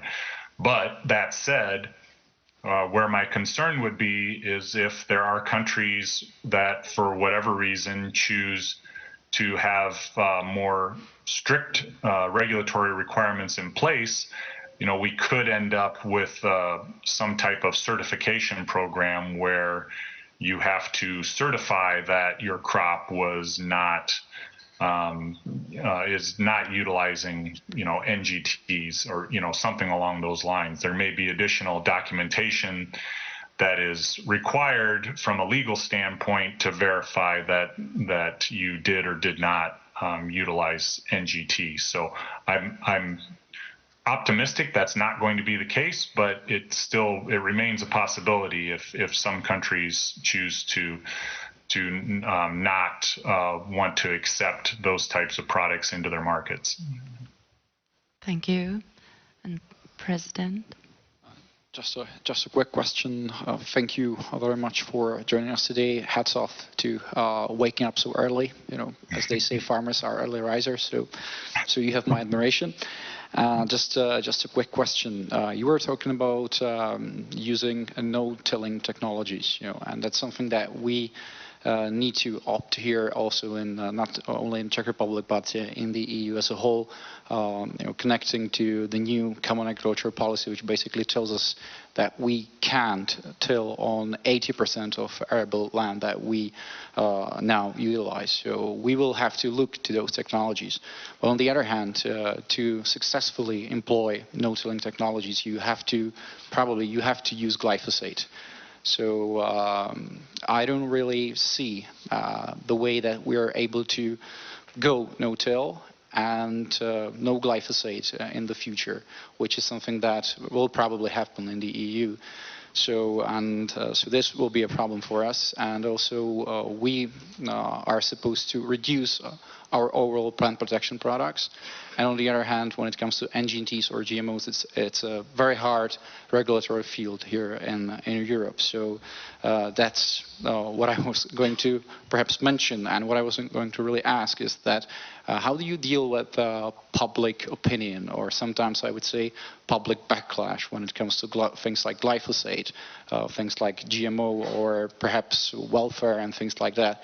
Do you have any special fund, or do you have any special farmers organization which does your PR to deal with that? Thank you.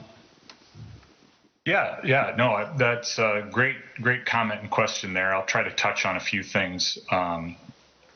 As far as your last question, as far as groups that we work with, yes, that's something that I've chosen to be personally involved in. That's one of the reasons I'm speaking to you today, is just because, with my science background, it's something that I'm interested in, and something that I feel like I can try to help bridge that gap between production and consumers and science.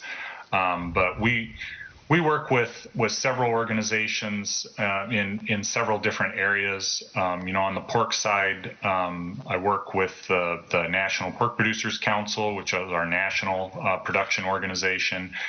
We've been involved with working on gene editing in swine, and working with some other nonprofit organizations that are designed to help educate and inform consumers about NGTs. I think we all recognize that mistakes were made in the rollout of the original GMOs. Those decisions were made without really consulting consumers and the general public. Most of the benefits were reaped by the producers themselves. So it was easy to convince us as producers that, hey, this is a great new tool that gives us a lot more flexibility and options on our farm. But we did not take that to consumers and explain to them how it could benefit them. And that's where we're still dealing with all this backlash on GMOs and on glyphosate, for instance, because it's unfortunate that glyphosate has kind of gotten tied up with this whole GMO debate, where, glyphosate is much safer and better for the environment than so many other chemicals that we can use. And it's unfortunate that's been demonized to the degree that it has. But my hope is that with the use of NGTs, hopefully we can perhaps develop different forms of herbicide resistance to other types of herbicides, so we won't be as dependent on glyphosate. Just as an example, on our farm, we do use glyphosate, but we also try for stewardship purposes, we try to rotate the types of chemistry that we're using on our farm. So, for instance, in our soybeans, we'll sometimes raise glyphosate-resistant soybeans, maybe for 2 or 3 years, and then we'll switch and we'll use soybeans that are resistant to a different herbicide, so that we don't develop weeds that are also resistant to those herbicides. So that that's kind of a whole nother aspect of this is stewardship and maintenance of the effectiveness of these traits that are available. Yeah, I definitely appreciate your comments, and you're absolutely right that we need to bring consumers along with us on this journey to help them, understand. At the end of the day, it's a very small minority of folks that are absolutely against, biotech in crop production, in animal production. There's a sizable group of people in the middle who don't know that much about it, aren't necessarily against it, and if they had the right information, I think they would be much more accepting of the technology. Thank you. Maybe a good idea for your stool, Mike, because you told us about 3 columns: science, regulation, and consumers. So communication with consumers is the 4th column. So no one else has a question? Yeah? Okay. Hello, thanks. This is Maria Teresa Bugo from the Novo Nordisk Foundation. Actually, my question is a little bit related to the previous question. So whether you can share any experience that you have with the consumers, and how much of your choices in using biotech has been driven by consumers' trends. So if you can elaborate a little bit on that, would be great. Thank you. Yes, sure. As far as GMO crops are concerned, biotech crops, there really has not been a lot of consumer concerns about that. They've been on the market long enough here in the United States that everyone has grown used to them to some degree. I think occasionally things will still pop up here and there, but for the most part, it's genetically modified crops have gained general acceptance here in the United States, and I think I suspect that will continue as we're starting to see some products such as the pink pineapples or the non-browning apples. I think there's some tomatoes that have been approved now that have more lycopene in them. As we see some of these produce type crops come to market that have been engineered to have direct benefits to the consumer, I think that's going to help, I hope, with acceptance of other genetically modified crops, as consumers can say, hey, I can buy these apples and they aren't going to turn brown when I cut them, and they're not going to waste as much food. There's some big benefits there as far as food wastage is a big deal as far as sustainability goes. So if we can mitigate that, if we can improve, some of the nutritional content of some foods, that could go a long ways to gaining overall acceptance of other gene-edited crops. On the animal side, I think the reason why that has lagged behind plants, I think, is because that is something that's newer. For whatever reason, I'm really not sure why, but consumers seem to be a little more concerned about genetically modified animals than they are about genetically modified crops. I think a lot of that has to do with them just not being used to the idea of that. But also, animals are obviously much closer to humans than plants are, and so maybe that's where some of the concern comes from as well. But what I found in what I've been involved with and some of the groups that I've been involved with that are working on helping consumers understand more about NGTs especially, is that most consumers don't necessarily want to understand all the science behind this, right? They don't know, they don't really care so much. What they want is to know that the people who are working on this, the scientists who are working on this, the producers like me that are raising these crops and animals on their farms, they want to know that those people share the same values they do, right?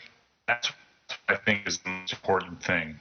I'm not sure where this phrase came from, but it's what stuck in my head with this.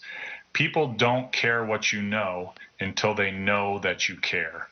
And that's really, I think, where we need to work on this. If we can gain public trust, that they trust the people working on this, share their values, their concern for the environment, if they trust that the people who are making the regulations for this share their concerns, I think that will go a long ways towards gaining consumer acceptance of these technologies.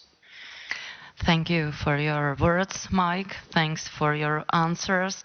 And that was the last answer, and before it, last question. Thank you for being with us at this International Scientific Conference. Thanks a lot. And are you going to sleep? No.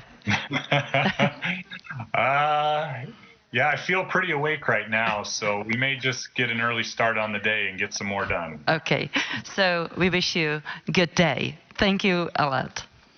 Thank you very much. Enjoy the rest of your meeting.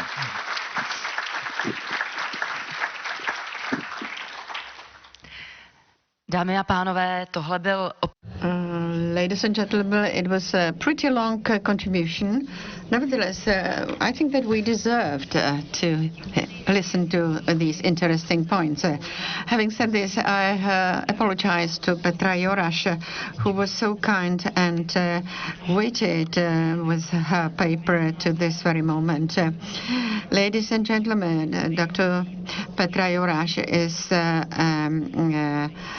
manager the expertise of seeds. She's a doctor of molecular biology and is international recognized expert, and she also contributes to the breeding and the IP protection. For your contribution.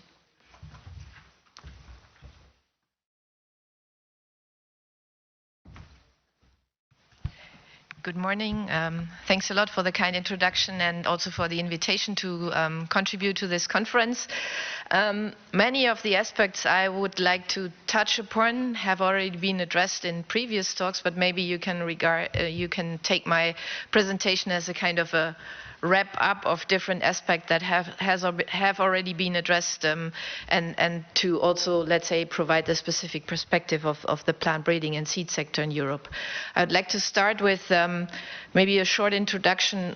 Who is Euroseeds? Euroseeds is the European representation of the seed and breeding sector. We have national associations as members as well as companies, and we are representing the whole seed and breeding, let's say, value chain. So from research over breeding, seed production, seed treatment and cleaning until seed trade. What you can also see from that slide, so we are not restricted to the European Union with our membership, so we also have national association members from countries which are either no longer belonging to the European Union, like UK, but also countries like Turkey and Ukraine and other European countries that kind of have let's say, at least an intense relationship also to the European seed and breeding sector. A few facts and figures about the sector. So it's a rather small sector when you look at, let's say, employees. Nevertheless, since we are at the beginning of the agricultural value chains, the products that our companies produce, of course, have a big impact on agricultural production.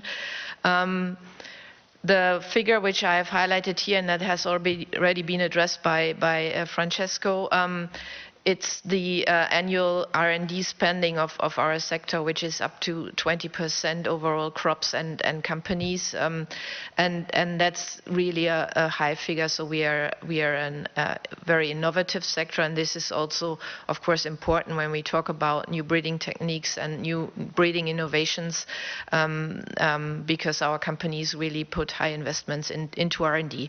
A few figures on the varieties which are currently available on the market, and this is not the same figures as presented by Francesco. That's the varieties which are listed on the common catalogue of varieties and which are, let's say, marketable in the European Union, independent of their IP status. And each year, companies provide more than 3,500 varieties to the EU market, so available for EU farmers, and that's not only agricultural crops but also vegetables, and in total we have more than 40,000 varieties on the common catalogue, so it's a huge diversity of crops available to European farmers.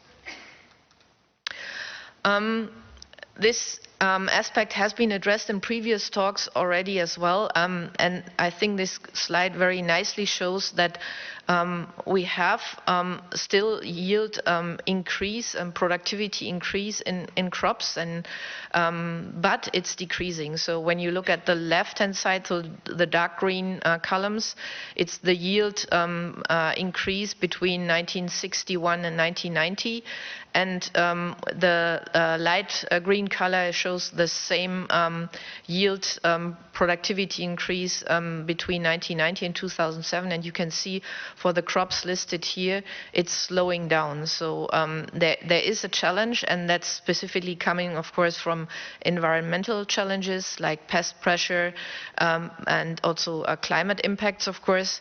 And so if we want to keep up with contributing to yield increase, we need to innovate for in plant breeding. The same is true when we look at the, let's say, not the global figures, but this is here European figures. So in total, over the past 20 years, plant breeding has contributed to 66% of the productivity growth in Europe. So 2/3 goes back to genetic improvement. The rest is going back to other agricultural inputs like fertilizers, pesticides, but also, of course, other agricultural technologies. And that means it's 1.16% yield increase per year over all crops, over all European countries. That is going back to genetic improvement. But we, of course, we face challenges, and this has been addressed yesterday very nicely in several presentations. So we have the goals of the Farm to Fork and biodiversity strategy, and that, of course, puts additional pressure on productivity in the EU, not only by reducing agricultural inputs, but also by having the goal of getting some of the productive farmland out of production, and also, of course, increasing organic farming, which is still not yet that productive as conventional farming. And we did a study, and overall crops and overall European countries, the impact of the goals of the Farm to Fork strategy on productivity might be that we will face a productivity losses of more than 20% when all these measures will be implemented by 2030. And that's, of course, let's say, a huge impact, and if we consider that some of the other agricultural inputs will be reduced, so plant breeding and genetic improvement will get even more important. So not only maybe 2/3 of the productivity gain will be going back to plant breeding, but even more in the future. We also did some, let's say, calculations. What does it actually mean? So if we would go back, if we would have this more than 20% impact on productivity, and we would continue with plant breeding at its current pace, so meaning the 1.16% yield increase over all crops and per year, then we would see the following scenario, which is on this slide. So we would not be able to compensate for those productivity losses until 2030, when the full Farm to Fork strategy is supposed to be implemented. And I think it was pointed out yesterday, it's only 7 harvests left until we are there. So it's coming rather quickly. And even if we look at 2040, we would not be able to compensate for all crops, so specifically wheat, oilseed, rape, and other oilseed and pulses will still be lagging behind if we impose all these measures on European agriculture. So what does it mean? So if plant breeding should help compensating, we need to speed up. And how can we do so? Of course, by innovating and by having all the tools available that we need in plant breeding to speed up. And some of them are those new technologies that we call NGTs in the European Union, and that are called new breeding techniques, let's say more on an international level. And it was mentioned by Mike in the previous talk, so it's rather a toolkit, and it's an evolution of different technologies that have been created specifically after Gregory Mendel has discovered the laws of genetics around 150 years ago. Plant breeders have started innovating because plant breeding became a real science, and we have different technologies that have been applied over the past 100 years, let's say, and the latest ones of those are which we highlighted here as precision breeding, and which are mainly the NGTs, which we discussed already earlier during the conference. And while we have all the other tools more or less available besides genetic modification in a classical sense, those new breeding tools are not yet available, also because we have these regulatory restrictions since the European Court of Justice ruling in 2018. And what the slide should also show, and that was mentioned also by Mike in the previous talk, it's not about replacing one technology by the other, but adding to the toolbox so that a plant breeder is able to choose the tool which is most suitable to solve a specific problem. The basis of plant breeding is still crossing and selection, and those new tools can help accelerating breeding, but they are not replacing all the other tools.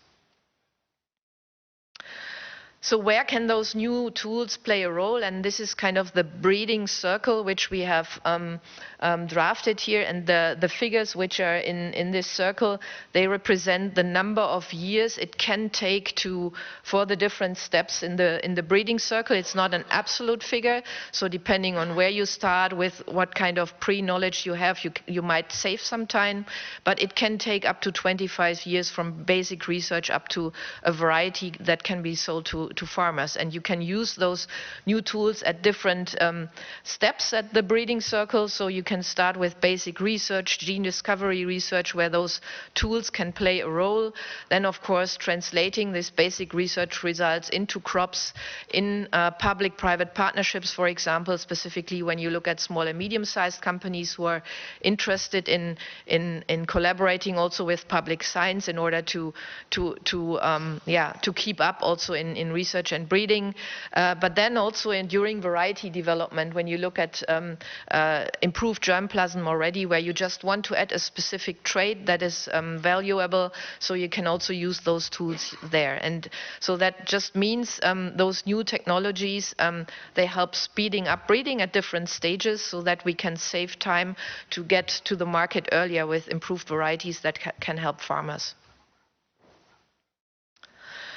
And this is just a very also conservative calculation. So if we look at cereals, for example, where we have a general estimated breeding time of 10 to 12 years for a new variety, and if we could only save like 2 years in breeding with those new tools, that would mean 18% earlier progress on the market, and that would in fact mean that we would have an additional yield increase until 2040 of 2.6%. So that could already help to provide extra food. We avoid greenhouse gas emissions because we have less pressure on farmland, and we can maybe even keep some of the land out of production. So that was also mentioned by Mike in the previous presentation. So saving natural habitats for nature and not putting them under production. So there are various means by which saving time in breeding can contribute to sustainability and to the goals of the Farm to Fork strategy. This slide just should show, independent of specific breeding methods, how plant breeding in general can contribute to the different aspects of the farm to fork strategy. So it's not only about increasing yield, of course, it's about saving yield by increasing resistance breeding, for example, nutrient use efficiency, but also providing additional choice for green foods, vegetables, more people becoming vegetarians, so alternatives in, for example, vegetable production. But then also, if you look at other sustainability aspects which do not realize on farmers' fields, but maybe later in the value chain when it comes to processing of certain products, where you can maybe save energy because you have already a better processing quality. Also, those aspects, of course, contribute to the Green Deal and to the farm to fork strategy. And they are not less, let's say, that visible for the consumer on the one hand and the farmer on the other hand, but still they are making an impact on being more sustainable, for example, in view of chemicals and energy that is needed to process certain crops.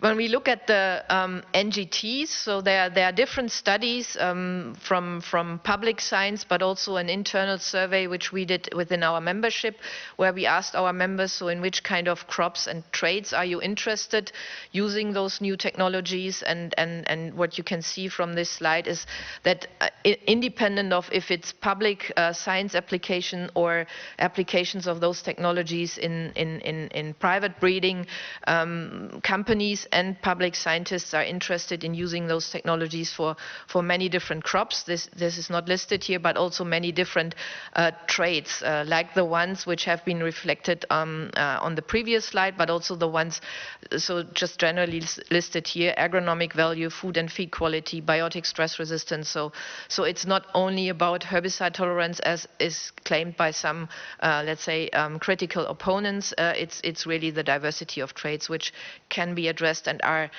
of interest for companies to address them with the new technologies.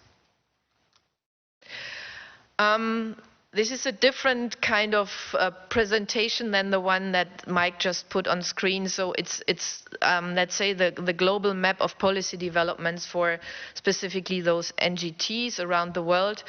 And what has already been reflected in the previous talk and maybe is a bit more visible here from that slide. So we have a growing number of countries colored here in green, which follow a differentiated regulatory approach. So what does it mean, a differentiated regulatory approach? So these technologies can be applied in many different ways. And depending on the outcome, the product can be indistinguishable from conventional breeding products, or it can be similar to a classical GMO. And those countries take the approach that they have a look at the product and then they decide it will be regulated as either as a conventional plant breeding product or as a GMO. And this kind of approach has been first developed by Southern American countries, specifically Argentina is taking the lead on that. But you can see it's a growing number of countries, and recently even to African countries started to follow the same route. We have other countries which are still discussing their approaches. Those in light green are probably taking a similar approach like the dark green countries, while the ones colored here in yellow, we, like the EU, we don't know in which direction it will be going. So the Commission proposed or will present their proposal next year, hopefully early next year, and then we'll see in which direction we will be going. There are currently only 2 countries which have their, let's say, regulatory requirements fixed, and we also don't see specific discussions ongoing. So they are regulating as GMOs, and that's New Zealand and South Africa. But when it comes to trade, and specifically commodity trade, of course, international harmonization of regulatory oversight is very important, specifically for products which are very similar to conventional products and where you can probably not make this distinction by simple detection methods that we use for GMO detection. So this creates, of course, on the one hand, it creates trade barriers. On the other hand, it also creates barriers in research and innovation when it comes to international research collaborations, where scientists start to exchange germplasm, and they need to also, of course, comply with the regulations in different countries. But it's also, of course, a matter for us as an industry, because 20% of the seed that is coming to the market is traded on an international level, and also movement of seed is, of course, no longer possible in a, let's say, easy way when we have these different regulations in place. Conclusions. I hope I could provide additional, let's say, arguments that plant breeding is really contributing to all different pillars of sustainability. NGTs, in the end, they are, let's say, an additional tool in the toolbox, and they can provide additional opportunities to support sustainability by reducing the breeding time, and by specifically also helping to have more targeted approaches when it comes to very complex breeding schemes, complex genomes, crops with long generation times, etc. Enabling regulations support local developments and diversity of developers, and I haven't shown a slide on that one, but there are examples specifically from Argentina where you can see that compared to classical GMO approaches, you have many more local developers and more diversity of crops and traits that are developed if you have enabling regulations for those technologies. And those technologies are versatile. They can be applied in very different ways, and this is why we need differentiated regulatory approaches. So depending on the outcome of the application of those technologies, products should be regulated either as conventional breeding or as GMOs. And we hope that the EU will follow the growing number of countries taking this kind of differentiated approach. From our perspective, if we keep discussing within the current GMO framework, and we would go for just a, let's say, GMO light system, but the products will still be regulated as GMOs, we will be in the same situation as for classical GMOs. We will see no SMEs in Europe developing those products. We will have no cultivation and probably only imports, and that's probably not what we want to see if we consider those technologies really contributing to the goals of the Farm to Fork and the biodiversity strategy. Thanks for your attention, and yeah, I'm happy to discuss further. I don't know if we have time now, but maybe later.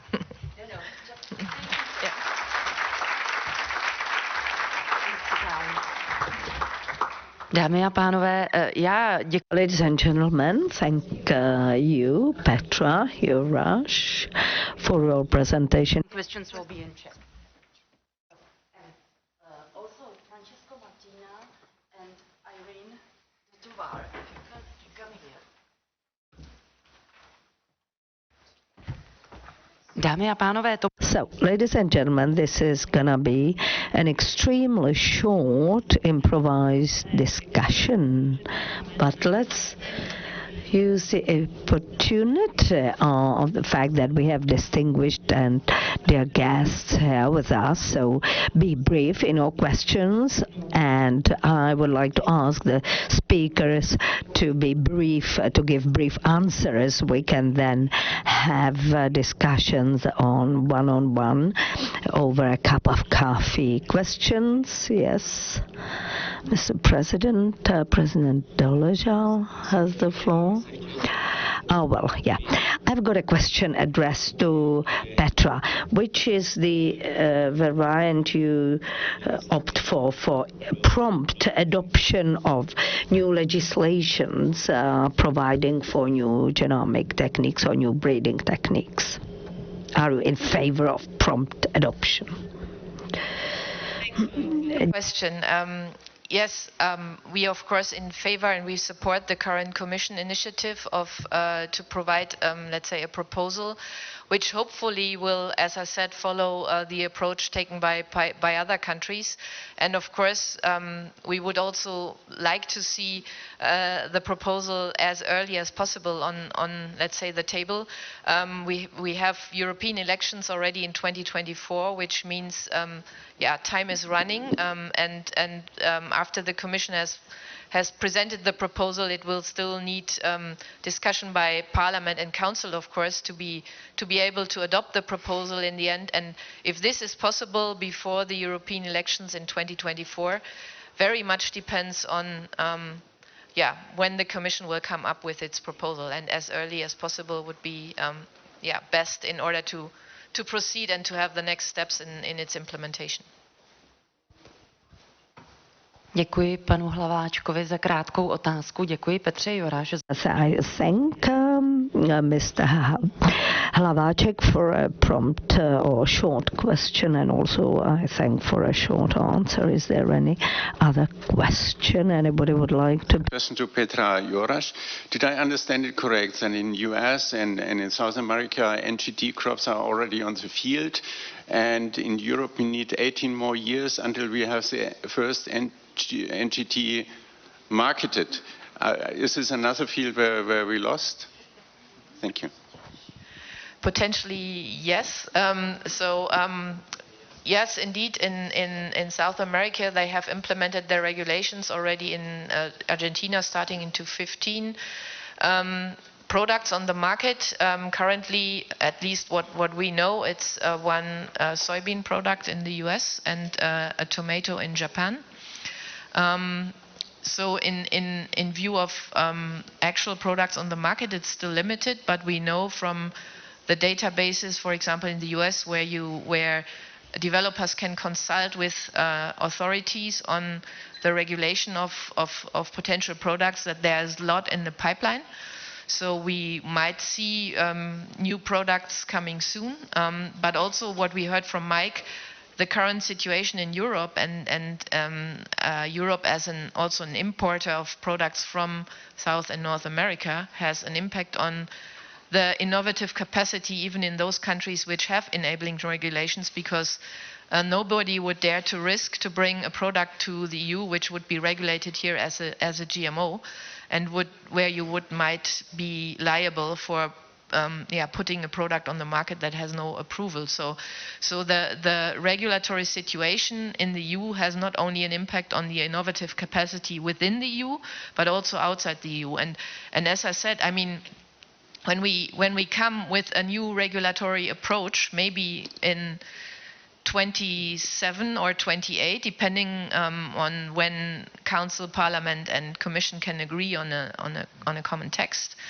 That means we have a new regulation in place, but that doesn't mean we have products on the market. So because we cannot go to the field currently, we cannot test potential products which are in the pipeline in the field, which is needed before you can do variety development, and then it still needs 2, 3, 4 years until a product will be on the market. So meaning the farm-to-fork strategy will already be implemented when potential new product might come to the market, and if we have an enabling regulation by that time. Yeah, we are left behind. Thank you.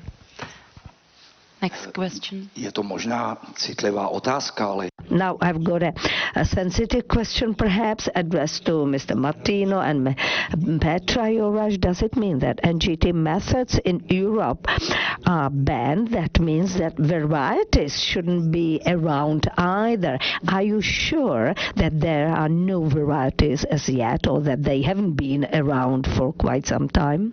Are you sure?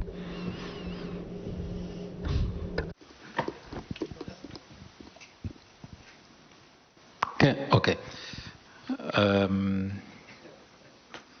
Personal answer, no, I'm not sure. There is no way to know, and also if you look at our criteria and procedure to grant, for example, plant breeders' right, we don't know. We don't test it, we don't know. We don't ask the applicant, the breeder, to declare it in our, unless it is a GMO, And I would like also to say that depending on the evolution of the regulatory framework in the EU, I don't know if we will have to change eventually our regulation and ask applicants, for example, to declare when they apply for protection if they used one of these techniques, which technique. But today is not the case. I'm not so sure if I agree. I mean, you said you ask for a GMO, and currently those technologies are regulated as GMOs, so breeders would need to tick the box, it's a GMO. So I trust that all the companies comply with EU regulations. I'm sure there are no products on the market which are for cultivation in the EU. But of course, if we look at international trade and imports, we can maybe not sure if products will come to the EU at one point in time because we have the detection and identification issue. But for, let's say, regulatory compliance of companies producing seeds for the EU seed market, I'm pretty sure there's no product on the market.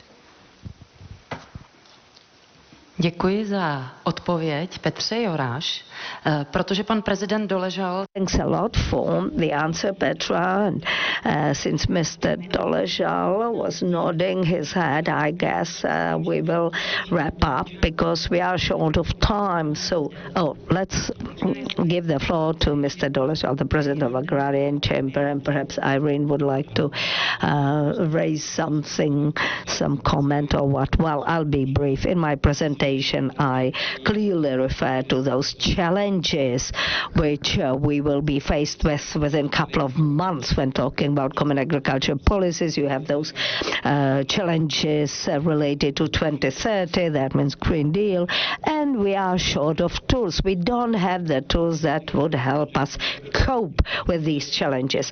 And one of the tools is the new breeding or new genomic techniques. And talking about it, it's a matter of 3-5 years at least before the seed producers or growers will be able to market it. Well, that's really dreadful. And that's sad. And there is one box which has GMO/NGTs. Well, we have to do our utmost to make this one box be divided into two, GMO in one, NGT in the other. We should have prompt amendment in the form of NGTs, which is a question that should be dealt with, or challenge that should be dealt with as quickly as possible. Climate change is imminent. We have frequent drought episodes. We have disease, pests, all kinds of adverse events, and there still is a legislative obstacle or hurdle in the way of our activities. Now, Irene de Tovar, do you wish to respond?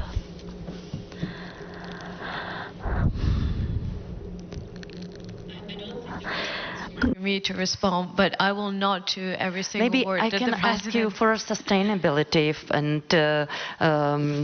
some safetiness for next generation in this context.